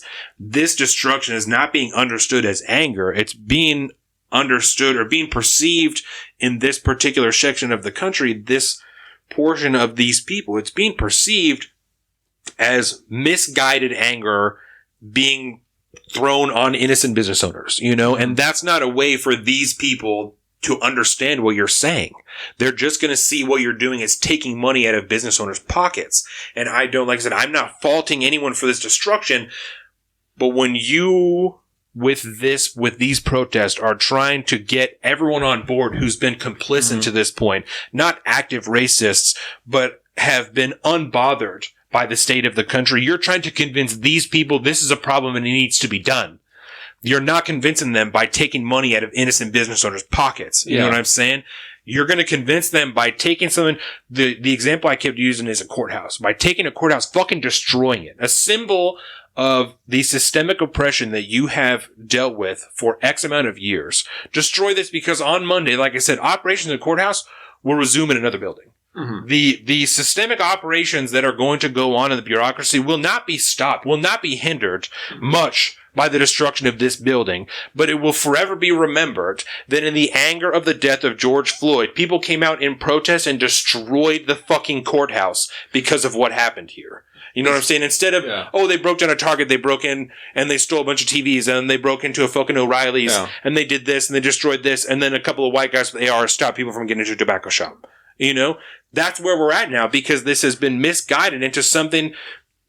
Far be it for me to judge anyone doing fucking anything because I'm not a black person. I'm not whatever, you know, but this to me does not seem constructive to destroy businesses and resources in your area, as opposed to something that can be understood, unmistakably understood, as a symbol of your frustration. See, I think I understand where you're coming from, but I think you might be trying to logic this situation. You can't control a mob. You know, there's only so much you can do. Well, you can. With force. Or pay them. Yeah. And that was, we talked a little bit about that before. I was listening to you know who Tim Pool is? You'd probably be independent journalist. Yeah, he's an independent journalist, and Tim Pool's pretty all right. Yeah, he's pretty all right. He could be a little smug, which is relatively annoying. My personal opinion, Tim Pool's a real fucking douchebag. I think he's a real douche. He's super uppity and, you just don't understand and you just don't fucking see it. Like, I very much get that vibe from Tim Pool, but he has a lot of good information. Yeah, but I think he's a real fucking douche about it. He's one of the guys that's been boots on the ground, strapped up in his uniform, his press vest or whatever, going in there. Yeah. In the middle of Antifa rallies and all this stuff, and getting his ass beat and shit. He's made essentially part of his life calling is essentially to systematically call out and try to destroy Antifa, because he's gone all around the world to all these different we'll just say culture war protest sites and all this stuff, and that's the one common factor that has gone through all of this stuff. There's always Antifa members at every single one of these protests. And as we know, when it comes to mob mentality, it takes one bad actor in a group of 1,000 people to do something stupid to turn everybody else on this. Now all of a sudden you got 1,000 people that are rioting. And we've seen that, I think, in Minneapolis. We talked about that. What was the mayor? The governor of Minnesota said that he was, they are calling it a National Guard, but the mayor of DePaul, said that everyone arrested last night was from out of state. No one there arrested in DePaul was from Minnesota. Sense. So you're saying that it's a misguided riot or whatever. Mm-hmm. I think it's totally guided. I think it's intentionally devised. There's premise of right. it. Or 90% of the people that go along with this basically shepherded into acting the way they're acting by these bad actors. Right. So let me clarify where I'm at, right? Because that's more where I'm at. That I believe very strongly there are a lot of people in here in these protests that turn to riots that are plants from many different organizations, whether they're from white supremacist organization, Antifa, the police themselves. There's many different groups I believe that are extremists. Yep, for many different reasons, right? Any number of reasons. And I think a lot of those people saw what was happening earlier in the week, the small looting and stuff like that, and they saw, I can take advantage of this. Oh, yeah. And I absolutely. think that and they're they bored, saw. They're on quarantine, and so whatever. I think that a lot of people from out of state came and started doing shit like that. Out of state, in state, wherever. From all these different groups, I think they came to these areas and they started planting those seeds. They started breaking windows, throwing little things. And the moment that the people who are, and I'm not judging anyone, but the moment that people who are less committed to the message see things like that happening, they're going to revert to animalistic instincts and they're going to start looting. They're going to start breaking shit. And it's not right. It's not right. But there's a certain portion of the population that is going to follow with that mob mentality. In that manner. Yeah. And so I think there are people who were there that their job, quote unquote, for lack of a better term, their job was to provide the opportunity for people to be distracted. Yeah. You know what I'm saying? I think their job was to cause people to be distracted from the message and divert them into chaos. And that's to assume. And that's why I'm saying I don't blame people. I'm not shitting on anyone for looting, for I don't think it's good to loot. It's not good to steal things, it's an but understandable human reaction in a mob You're situation. in that group, you're all there, you're all emotionally incentivized about this killing of one of your peers. It could have been anyone else. Yeah. It's entirely so I understand it, and like I said, I very much feel that it has been misguided by bad actors who are there. And so part of the thing I was on my tear on Twitter today is that there has been discussion of all these different groups. There was five different leaders from 5 different civil rights groups all talking in a pool on CNN this morning to the reporters. There's 4 leaders, 1 reporter. So 5 different boxes, all with the same message, but from different groups, right? And they're all talking about the different groups that are doing different terrible things. All these different groups of bad actors that are doing these things. And I just got so frustrated. I said, I don't understand why any of the individual groups matter. Because at this point, I don't care if you're with KKK or Antifa or whoever the fuck. If you're not down with a positive message, that's all that matters. I don't care what your overall scheme is, because right now in this thing that's going on, what matters is you either want positive progression towards equality for all people in this country, or you're not down for that right now. That's where I'm at. I don't care. Like I said, I don't care. I don't Like, think it's that. You I don't can't think even there's go a that fight far. for equality. I don't think there is a fight for equality in America. I think that there's a lot of people who. What do you elaborate, please? What do you mean by that? You don't think there's anybody who truly strives for equality in America, or? I think that's all just some stupid premise. Like, people think, I don't know. Like, You mean like a speaking? perfect world type of ideal, or? Like, if you're like a true egalitarian type of person, So, okay, you wouldn't think of things in terms of race or any number of these little divisory boxes that people put on each other. It's a system that's created. There's institutionalized racism. Sure, there's all types of these things that are in place. Mhm. You know, to say that it's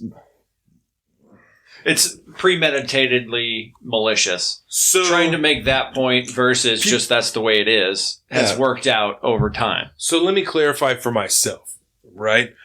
For me personally, where I'm at with this particular issue and the way that I see things politically is you are either down for equal opportunity for all people in this country, or you're not. And that's where I'm at with it. Well, And I think everyone does have it equal. I think this whole thing there is a classism and there is a system, but it's totally one that we Self-imposed. just won't accept that it's there. It's not about people being black or white or whatever it is. Like Yeah. that's such a ridiculous. Well, and sentiment I'm not placing my equality just on race. I'm saying equality in all senses. I know I'm white. I'm 3/4 white. I was raised on food stamps. I was raised on state insurance. I do not believe, let me just be clear. I do not believe that there is broad, widespread, systemic racism across this country that affects every black individual. I do not subscribe to that ideology. I subscribe to the ideology that in certain portions of America, there are laws, there are systems that have been built there to bring down African Americans. And I Okay. think that's undeniable. I will 100% agree with that statement. My point in saying equality is straight up equal opportunity. Not for race, not for anything. I'm saying I want everyone to have an equal starting point and have the same likelihood and opportunity to be successful as the next person next to them, regardless of how they started. It's that I'm not luck saying of an the dice. equal starting point. I'm saying everyone has the same opportunity to do anything in life. Doesn't matter your color, where you come from, Absolutely. nothing. So that's what I mean, right? That's the basis of being an American, in my opinion. I agree. And at this point, we have people who, for whether right now it's focused on race because this is by many interpreted as a racial issue. It's right? intentionally And being focused on race, in my opinion. And that's fine. I'm not equating either. I'm saying for whatever reason, for many reasons, this is interpreted as a specifically racial issue. For me, it's about people being murdered by the police. And in a lot of cases, publicly, it's black people. Right? On social media publicly that whatever reason. people are seeing it. So there's statistics all over the place. Publicly, it is black people. I mean, statistically. Right. I mean, So there's statistics look all at over the place. I I'm mean, the FBI statistics. I mean, Yeah. I agree with you.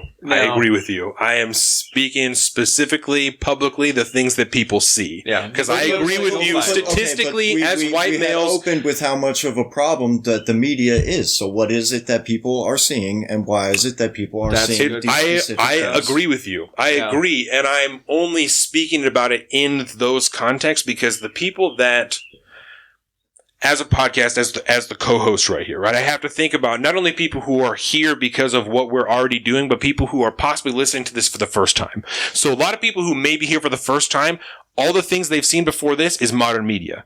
So I'm telling them, right? And it's totally fine because it's taken us a long time to try and discuss things like this. But in order for people who may be here for the first time to understand what you're interpreting as a racial issue, possibly because of the things that you've seen on modern media prior to coming here to the conversation we're having, which is 100% honest, you are interpreting this as a pure racial issue when this really is about Americans being murdered by police whose job it is to protect them. Right? Yeah. That's what the issue is. We're- Americans yeah. are being murdered by police. 100%. And that's the 100%. I agree 100%. It's like when we first started, it was like, is this a racial issue? I said, well, kind of. Right. It is, but that's Right. not the root of the The problem. root of the issue is that people are being murdered. The issue publicly and the things that people are will being murdered be by thinking. police who are being militarized by our government for some reason. I 100% and agree. it's only going to get worse when we do stuff like riot and burn shit. Yep.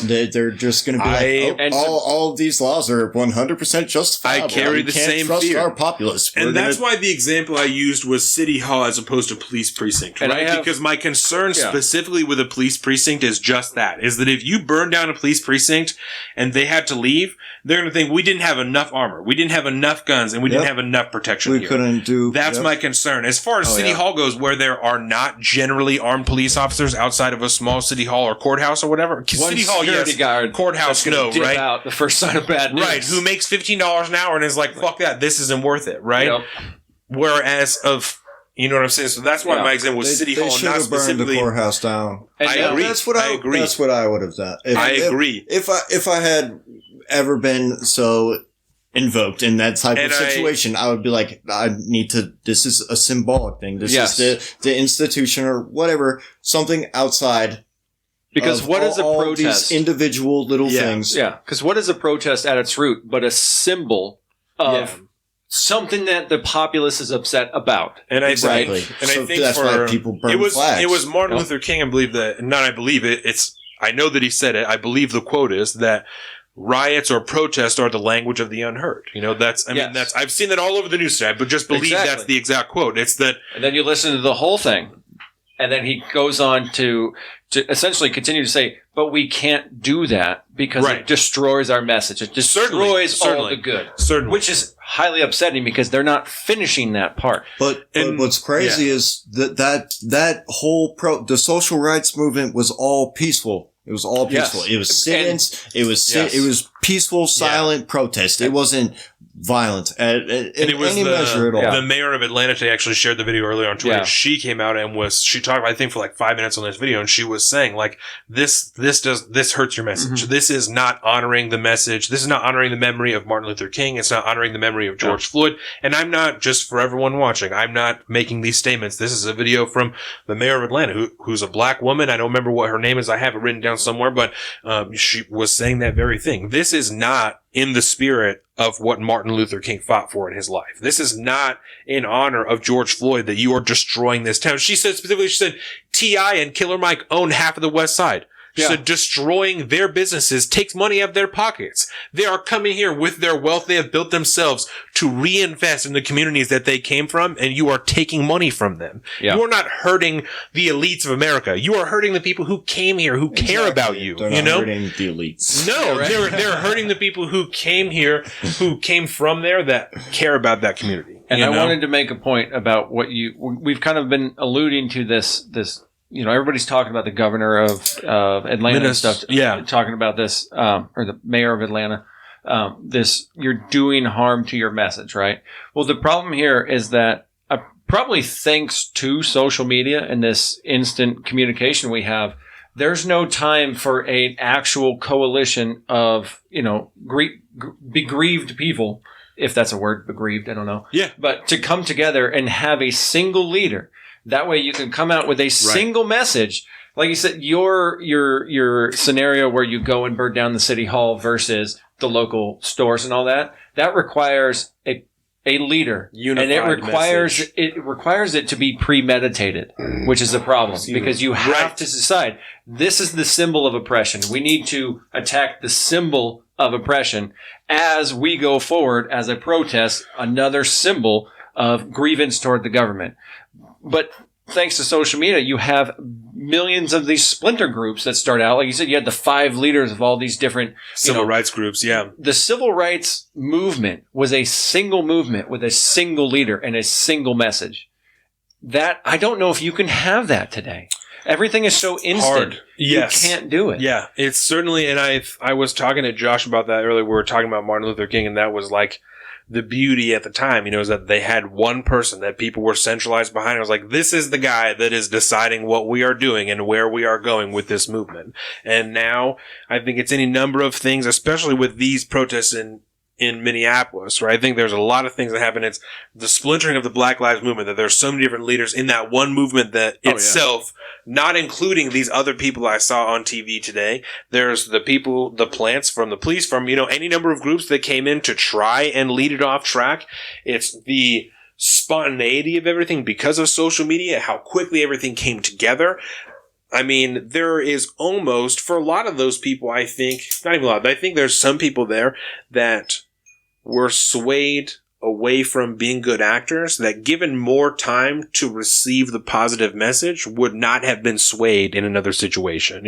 If they had another week of organization and like, this is what we're doing, this is the way to get it done, this is how we're going to get it done, and and I'm far be it from telling anyone how to do anything, but if they had waited a week, and then they're like, this is the first day of protest. I think if you had those same bad actors that came in from whatever, the police, outside, Antifa, KKK, whoever, that came in and broke those windows, that threw the firebombs, like we saw a guy dressed all in black with an umbrella fucking breaking windows, walking away, We saw that shit. I think that if they had had more time to unify the message, there would have been less people who got on with that shit when they saw it. I think that they would have been less likely to join in, start looting, start breaking shit, because they would have said, that's not what we're about. Yeah. We've been talking about this for a week now. We've been grieving for a week now. Mm-hmm. That's not what we're doing here. That's not what this is about. And like I said, there'd be less. Yeah. Like you could, there's no way you could root out all of them. No way to cut it out. No. But then again, if you took the time to come together and have a single leader and a single message, that leader could come out and immediately denounce those actions and say, those people are not with us. Right. But because there's no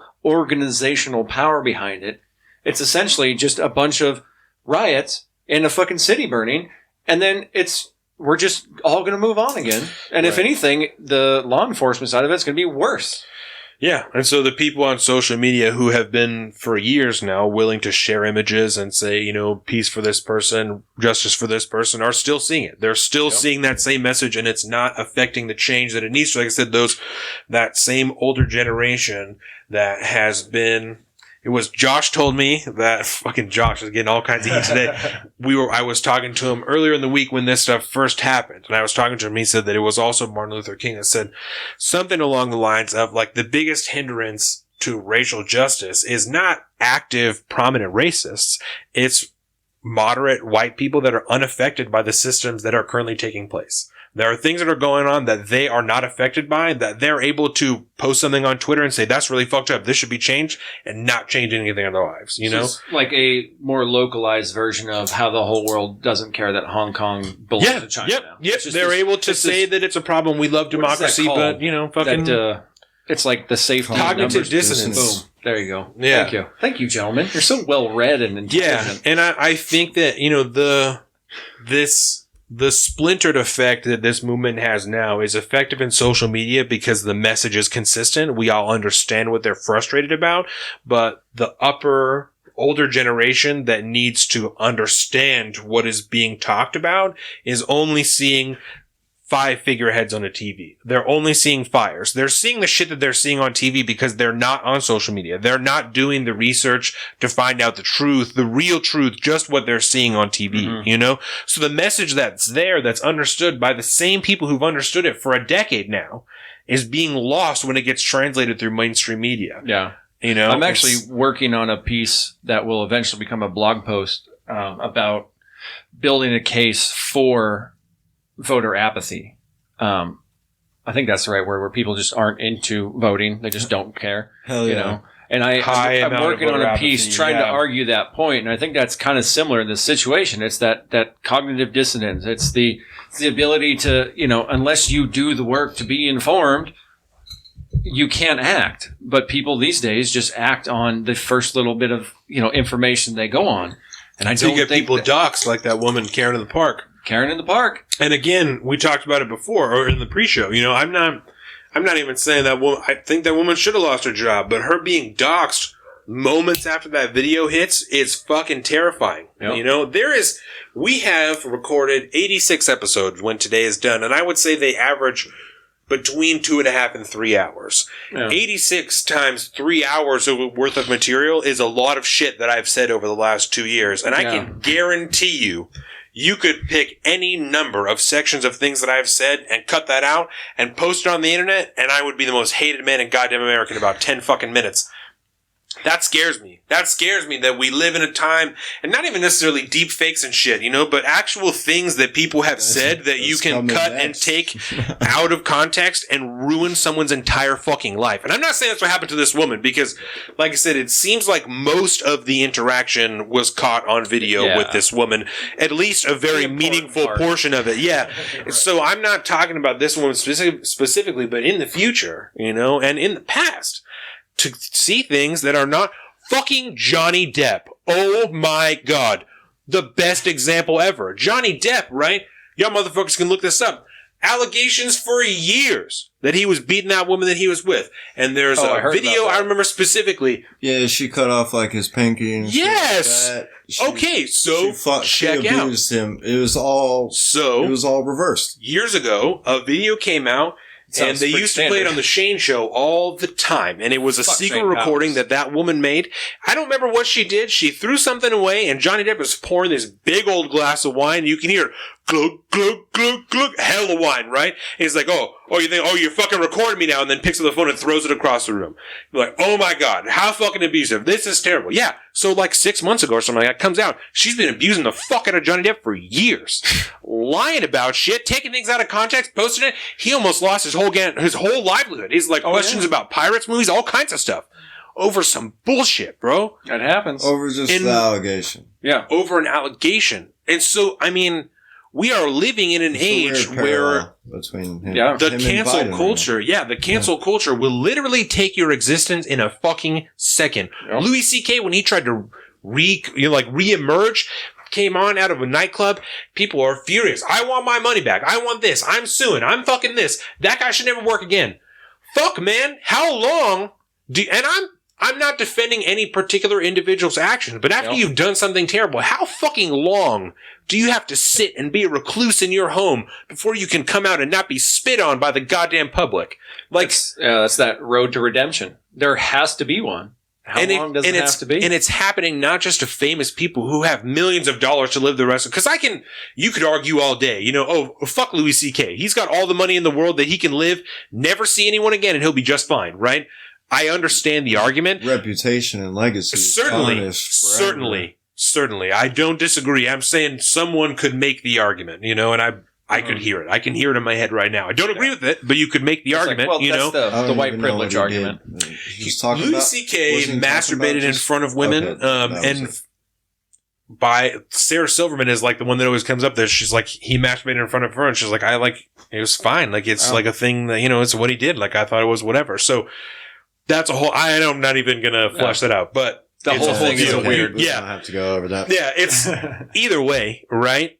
There's an argument that could be made, right? But you're not just talking about famous people who have the means to possibly live in shame, you know, but comfortably for the rest of their lives. You're talking about potentially regular people like you and I that are trying to make a business, that are living on a single income household, that their entire lives could be ruined if something they said on the internet was taken out of context, you know, because someone doesn't like it and they decide to try and find their phone number and their home address and just post it on the internet. And then fuck it. Yep. And I can personally attest to how easy it is to find people's personal information online, and that just governmental means. It just terrifies me. You know, that's where we're at. I know, like I said, I'm not totally bothered by the outcome of this woman's case, but how we got here, I think, is really dark, and I'm not a huge fan. You know, I told you in the pre-show, if just the video had been posted and no one had doxed her and her boss happens to see it on his own Twitter and recognizes her and decides that she's fucking racist and fires her, in Washington, we're an at-will state. You can be fired for any reason at any time, and they don't even have to tell you why. You know, so if Tim saw me being a racist piece of shit on the internet and decides he's going to fire me, that's like his, that's his decision. But I don't love the idea of a regular person deciding that he's going to call my boss and tell him that I'm a racist and then influence Tim's decision so as to take my job. I just don't. That's dark. That's really dark. There's a line in there that I can't necessarily cross, because even if that person is we'll just say a closeted racist, if they don't act, it's one thing if the video goes viral and shit, and then all of a sudden you have a public pressure situation. You can't. That's what I'm talking about. Keep it on board. But if internally that person, it was discovered they were a closeted racist, do they do anything at work that affects that? Is it really going to affect their day to day? Well, and that just depends on how what are you bothered by the bosses. A racist, then they're a racist. So you're going to change their behavior. Certainly, and I'm not arguing that that's the way to combat that racism. Yeah. I'm just saying that at that point, it's at that person's discretion, that business owner's discretion, to do with whatever that information what they will. Yeah. I'm not saying it's certainly not going to not make them a racist just to fire them from that job. But if you decide, if we owned a business, had 5 employees, right? And just as an example, one person we found out somehow, someone tells us, right? They're like, yo, I went to Homeboy's house, opened up his closet, and I literally found a robe and books and all this shit. And I that's not even good. If we have undeniable evidence that someone is a racist, but we had no idea prior to learning this, I have no fucking idea how I'm going to handle that situation. It makes me very uncomfortable to know that there's a person who is an active racist that we're paying to have an existence. But if you worked here for 6 years and I didn't know, and I don't, me, man, I don't, I'm not racist, but who fucking knows? I have no idea. I've never been in that position. I don't know, Yeah, it makes me extremely uncomfortable. And that's one thing. Think that. Are you the only person that knows? And then at that point, do you even say anything? Or if it's never manifested in a fashion, do you just have to try to move on? It's like people who collect Nazi paraphernalia, or shit like that. If no one ever knows, but they go into a room in your house, you got all full of Nazi shit, What do I do with that? What do I do with that information? I don't fucking know. Are you a Nazi? Do you like Nazi shit? Or do you just like World War II history? That's maybe they just like the stuff. It's history is super interesting. What a crazy time in the world. As far as military apparel and the way they dressed in the uniforms and acted, there's something very appealing to that kind of militaristic. It's very interesting. Certainly. You could collect it. I mean, any kind of history buff. Finite. There's a very finite amount of it. Yeah, and it's real. It's tangible. Also taboo. Yeah, that's true. That's a big thing. Yeah. But anyone sees someone with Nazi paraphernalia, even if they don't hate it, they're going to, oh shit. They're going to be shocked by it. Totally shit. Yeah. Even if in the end they're like, well, that's kind of cool. It's explained and it's historically cool. The moment you see it, you're going to be like, holy shit. Yeah. Is that real? I could have a display wall with say British World War II paraphernalia and Japanese, and all the different factions and the sides and all that. And then you can have a Nazi thing. That Nazi thing's still going to feel weird. Yeah. Yeah, it's funny because I had the Imperial Japanese flag because I think it's a cool ass fucking flag. It is in my barracks while I was in the army. Dominating, bro. Didn't even give a shit. Yeah. But if I had a Nazi flag or a Confederate flag, oh Lord. Right. Get out of the way. What? Right. And the Imperial Japanese are arguably just as bad as the Nazis. Bro, some of the shit that happened in the POW camps over there, I mean, that's... Yeah. And then, not just the warring, the history of war between, the Chinese and the Japanese. Savage, bro. There was some rough stuff going on. Back in the samurai era, savages, bro. And the Mongols trying to invade Japan that one time and did not go so well. Failed, yeah. They said, nah, bro, we're gonna invent the katana, bitch. That's what we're gonna do. Get out of here. Katana, I was watching that Fortune Fire show, and they made an extra long katana. It has a special name to it. I don't remember what it was, but it's an extra 1.5 feet longer than a regular katana. It's fucking massive, bro. I think it's a Dai katana. Dai katana. There you go. Yeah, it's the size of the table, bro. The small one. The real short one? Yeah, I think it's like a Tonto. Tonto. Yeah. That makes sense. Yeah. That rings a bell. Yeah, the sword was as long as this fucking table, dude. It was huge. And I watched them trying to quench that thing. I'm like, that's crazy. The blade's as long as one dude. And I'm like, Jesus Christ. It was cool though, bro. You watch the one guy take it and chop shit in half. You're like, that would savage someone if you hit him with it. I can't believe a master-crafted Japanese daikatana. You just whack someone in half, bro. An unarmored person.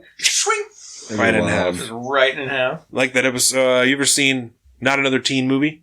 Yeah, long time ago. And then there's like a football scene in that movie that gets tackled on top and bottom, and they just split him right in half. That's what it would be like. So on the relative topic of pop culture, I would say I have been doing my homework, and we've been watching that Avatar show. Oh, The Last Airbender? Have you ever seen The Last Airbender? Yeah, of course. Fire as shit, right? I'm up like episode 10, I don't know how your wife has never seen it being so into anime. That's like a pivotal American anime, bro. I know, like anime waters run real deep. She's like, hey, The Last Airbender. What do you think of Last Airbender? what's coming in? It's sick as fuck, right? It is. I remember We just finished it like 2 days ago. Yeah. And we watched it. I remember when it came on TV, like when it aired originally. So I've been on that shit forever. I was shocked that you had not seen it, just with as into anime as you are. I could not believe it. It came out in 2004, right? Or something like that. Something like that. Yeah. Yeah, I was like 8 or 9 years old. I think that's being a boy. I think that the main reason why I didn't watch it is because I was in the transition from coming from Ecuador to the US. So I had my anime that I was watching already, my shows and all that, and Avatar, trying to get into it in English. That's the part that kind of stopped me. Well, and it's a pretty complicated storyline, so I can imagine if you're like learning English, you're Yes. like, what are all these people talking about? Yeah. Like, there's secret societies and shit. Like, I don't want. It was interesting. I mean, a lot of people, they kept on recommending me that anime, that show, and I just kept on putting it off. And I am so sad and mad that I did that because I am loving it. It's such a good show. I can imagine even just the fact that they're bending different elements, Yes. learning English, you would be like, what are you even Yes. fucking talking about? Like, yeah, what do you mean bending? Yeah. No, it gets like so much better. It gets so much better. I can't even wait for you guys The to be done with fandom that. for Avatar: The Last Airbender Runs is deep. insane. It is. It's huge. I They're don't like want to true watch the fans. movie just to. Oh, it's horrible. Experience the horse It's shit. horrible. It is so. It's so bad. I'm pretty known, at least like from Jordan, for whatever season. I'll be like, man, this one's really terrible. I'm just gonna watch that and see what's up with it. You know, I don't. It's so bad. I wouldn't even watch it to compare it to the show to like remind myself how terrible it is. I've not even seen that whole movie because it was so bad. And The Dragon Ball movie. I'm very strict about like finishing a movie. And I'm like, I'm already in it, you know, so I'm just gonna, just a handful of movies have I. That movie, fucking, there was an Adam Sandler movie that had Taylor Lautner in it and something else about cowboys, and they all had the same dad. Watched it for an hour, and I just turned it off. And she said, we're not gonna finish that? I said, no. I'm not even interested. That was a yeah. pretty bad movie. He made another one called The Cobbler, in which he made shoes and then found like Yep, fell asleep. Oh wow. Yep, passed out. I love Adam Sandler. What about I'm like this a new diehard Adam Sandler. This, what is it called? Uncut Rough Cut or something like Isn't that? there no one? And I haven't watched Uncut Gems. Uncut Gems. And I haven't watched The Wrong Missy that your brother talked about. But we both caught another strong recommendation for them both. So I think I'm going to finally do it. Hesitant, bro. Just don't want to. I was so bothered by those two movies that I was like, I don't want to sully him in my mind anymore. You know, because he's Adam Sandler's a comedy god to me. To me, he's on my comedy Mount Rushmore for sure. And so I just didn't want to do anything else that would be someone throwing a pile of shit at his face on the mountain. And so I just left it as it was, you know. I'm content with watching Billy Madison for the rest of my life and being like, this is it. This is where I live right here, you know. Well, his early, like back when he was actually doing albums, comedy albums, Gold. so good, Gold. so good. Have you ever watched Funny People? Have you ever seen Funny People? I don't think I have yet. Adam Sandler, Seth Rogen, there's a bunch of famous people in that movie, Yeah. and Adam Sandler pretty much plays himself, but in like a caricature, right? So he plays a guy that's called George something, and he used to make a bunch of really funny movies back in the day when he was really young, and then he made a series of increasingly less funny movies, and now he's just really rich and lives in his house, and he's really alone and sad, right? Yeah, so Adam Sandler. But Adam Sandler has a family and stuff, and lives like a happy personal life. So this is like if he had divorced from his wife, you know? And so then he like finds out that he has cancer, and he decides he wants to start doing stand-up again. And so he hires Seth Rogen to write jokes for him. And so it's like a buddy comedy almost between him and Seth Rogen, and he's trying to like figure out things in his life. It's dark as fuck. I was going to say, this really is like dark. 50-50. Pretty good. So fucking funny. So fucking funny. Like dark funny, bro. Because he's dying, you know, through most of the movie. And so fucking funny. That's like, you have to watch Funny People. Okay, funny people. What? Oh. Jump on the mic. Yeah, because this is really funny. So when we talk about funny people, I feel like, should I like squat or sit? Okay, I'm sitting down here. Bring it down. So when we watch Funny People, Donovan always is like, can we watch Funny People? I'm like, oh, Funny People, that's not actually funny. Because it's not. It's crazy depressing. But something that I've learned about Donovan, and something I think we've discovered together, is like the source of like true comedy that's like, everything's funny. Nothing is off limits. If it's funny, it's fucking funny. Like, Sure. you just have to be in that mindset. I think that's why he's so into Jerry Seinfeld and stuff. I love Jerry Seinfeld. Right, it's Fuck me, because I he love has Jerry this, Seinfeld. like, dry sense of humor. Yeah. It's like, life is misery, but everything is comedy. So why can't those two things be hand in hand? Yeah. So he takes this, like, really sad, shitty, fucked up version of his life, where Adam Sandler's like, I'm alone, I'm dying, but he makes it funny. And you have to be in the right mindset to find the jokes. It's so funny. Donovan lives his life existentially. He is always in the mindset to find those jokes. So whenever he recommends movies, I'm like, wait a minute. I feel like you should come with like an asterisk and like a Where's the disclaimer at disclaimer? the bottom where he's like, it's so good. And I'm like, you're gonna cry. That's what I Okay, tell people so- about so- 50-50. So make sure you're a little sad when you watch it. Yes, you know? and you'll 'Cause- appreciate it but- more. Well, it's like the only difference between a tragedy and a comedy is like a tragedy is basically a comedy without the punchlines. Yeah. You know, all the darkness is humor just waiting to be made funny. That's I just have because to- otherwise, what are we doing in life? Otherwise, you give in to the tragedy that is life, and you become a nihilist, and then it's over. Yeah. You know. let's So make there it you go. Yeah. Jerry Little Seinfeld. insight Learn that to one from Donovan. JBP. Seinfeld is also on my comedy Mount Rushmore for sure. I love Jerry Seinfeld. I love that dry humor, Stupid man. funny, bro. That's why I like the Commentary Magazine podcast so much. You got a It's favorite just- comedian? Oh yeah. It's okay if you don't. Probably Dave Chappelle. Oh, Dave Chappelle's good. Like, that's not even fair though, because He's Rushmore too. He's definitely on Yeah. the Rushmore. He's Yeah. like the king, as far as I'm concerned. The dude, his last series of specials is just power, just Oh, yeah. nothing but Yeah, power. so good. So fucking Tears good. are so funny, bro. Oh, dude. Tears. Even if I've watched them like 10 times, because I have, they're really good. All of them. Have you ever watched Jerry Seinfeld does that show, you know, comedians and cars getting Yeah. coffee? Have you ever watched that before? Mhm. Have you watched that before, Alex? I have not. It is on Hulu. It's pretty good. And so it's, as the title suggests, he just interviews different comedians and people that he's friends with. So he's not generally meeting them for the first time. Some people he is, but most of them he knows. And he'll pick just an awesome car or a piece of shit car, something that he thinks that is like a symbol of this person he's going to interview.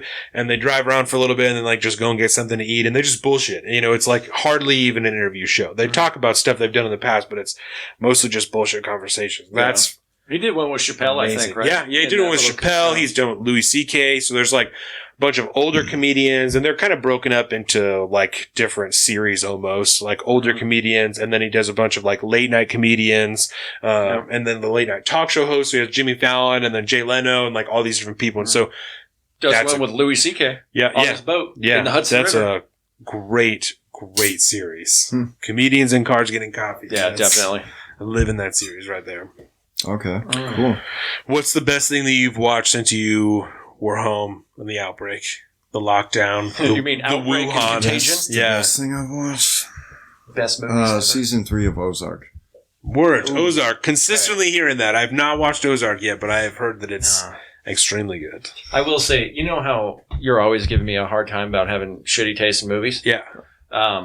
Alex agrees with you, I think, 100%. Oh, you give him shitty taste? It's horrible. Okay. It's horrible. Because I get it on all. I have one person that I think I share a common interest in film with, and that's Jake. Yeah. Me and him have, but that's probably because we we've grown up together our whole lives, and so it's just kind of whatever. And we love all the same shitty movies and all that, but like, you know, you watch that Sam Elliott movie, right? With the man who... I watched some of it. Part of it, right? The man who killed Hitler or whatever, the man who shot Hitler. And they're like, dude, it's a terrible movie. I know, but it's so good. It was like actually kind of good. Like I only thought to the extent that like that dude's story was interesting. That's what the movie's about. Yeah.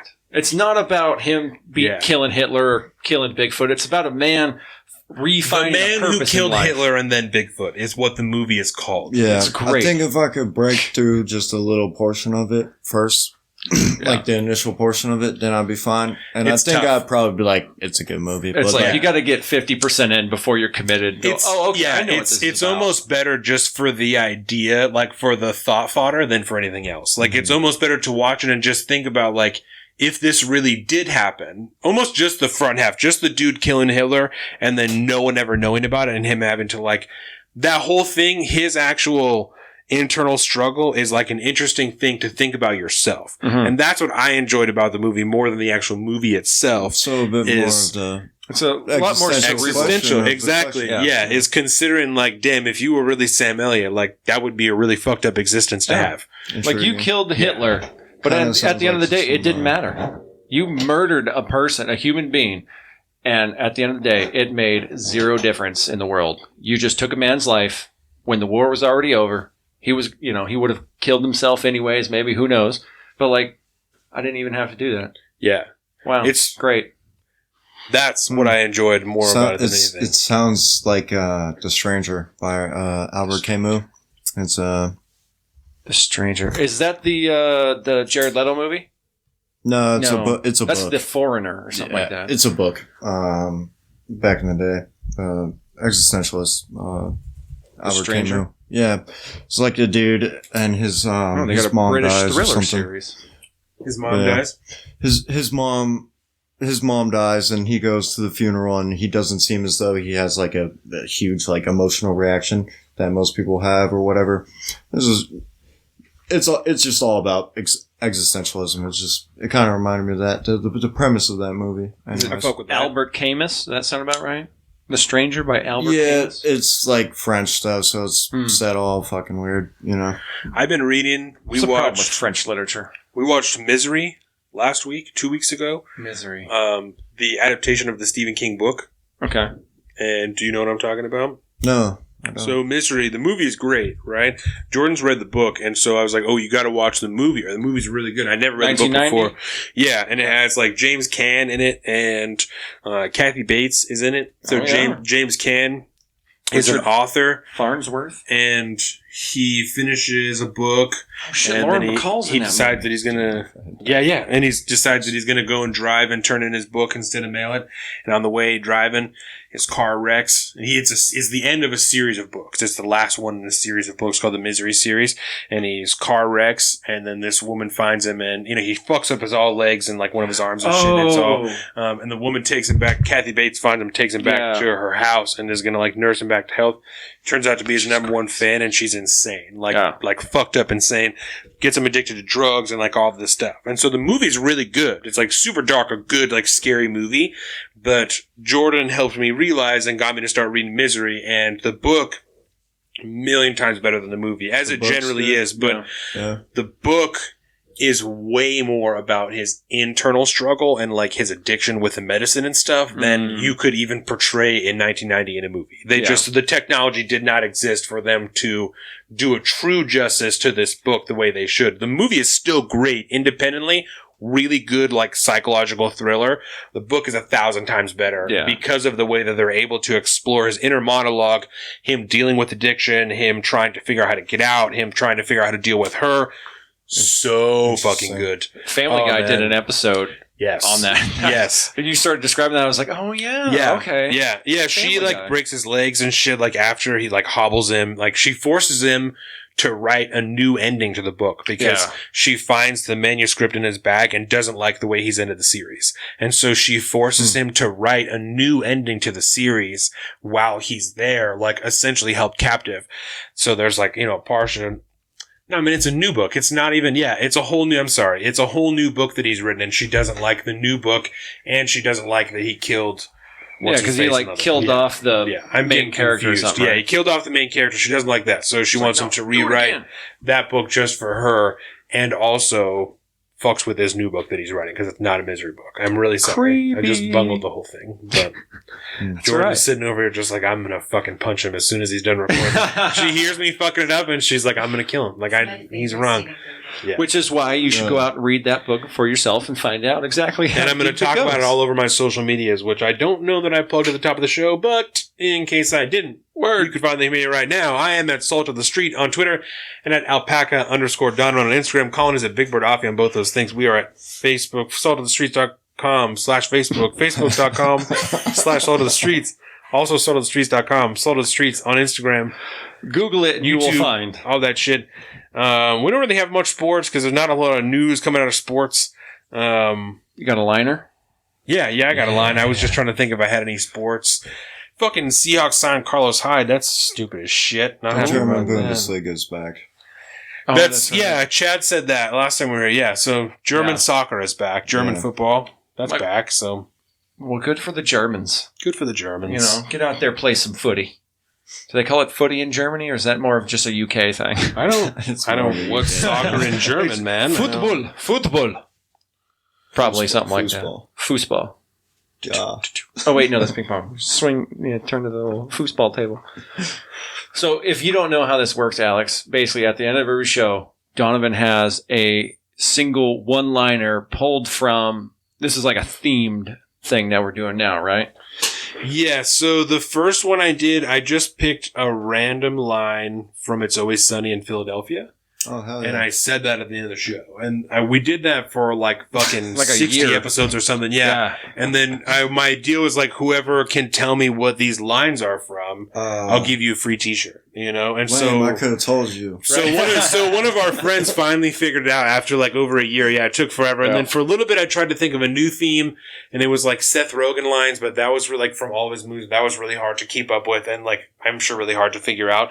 So I picked a new theme now that no one's figured it out yet, but we're still running with it. It's been hard because I've like started to forget to take things off of here, but I just took a couple off. So I think the one that we're going to go with today. Thank you for being here, by the way. Before we, thank you, Alex, again for being here. Great show. You are a fucking fantastic guest. Well, thank you. You made me do some thinking in myself, especially when we're talking about like censorship and stuff. So I'm excited. I've got a lot of good thinking to do, and we're definitely going to have you back on here because I liked this a lot. Yeah, I enjoyed it. I liked one of my favorite guests for sure. Awesome. They're all my favorite, but one of my favorites for sure. Exactly. Exactly. All right. Thanks for having me. It's been great. Yeah, absolutely, bro. Anytime. If something ever happens in the news that you're like, I really would like to talk about this, let him know, and we'll get you on. That's absolutely. Yeah, we don't generally have guests. Not that we're not opposed to it. We have them, but right now we're doing a series of guests just to try and get more interviews and stuff. Mm-hmm. But yeah, in the future, if there's anything ever happens, you're like, I'd really like to talk to you guys about this here, what you think, whatever. You can hit us up individually. He'll get you my information, whatever, and you can also come on here, request to come on here. We'll have you back anytime. Yeah. Sweet. Awesome. For anybody listening, you can always hit us up on them socials. You can hit us up on the website, saltstreets.com again, or anything. Comments in the YouTube. Okay, so with that, are you ready, Colin? Oh, dude, I'm ready. All right, just keep in mind anything goes down. I went from married and sitting to single and sprinting, and I sprained a testicle. This is not good. That's not healthy, bro. No, not you got to watch that shit. It hurt, bro. It hurt.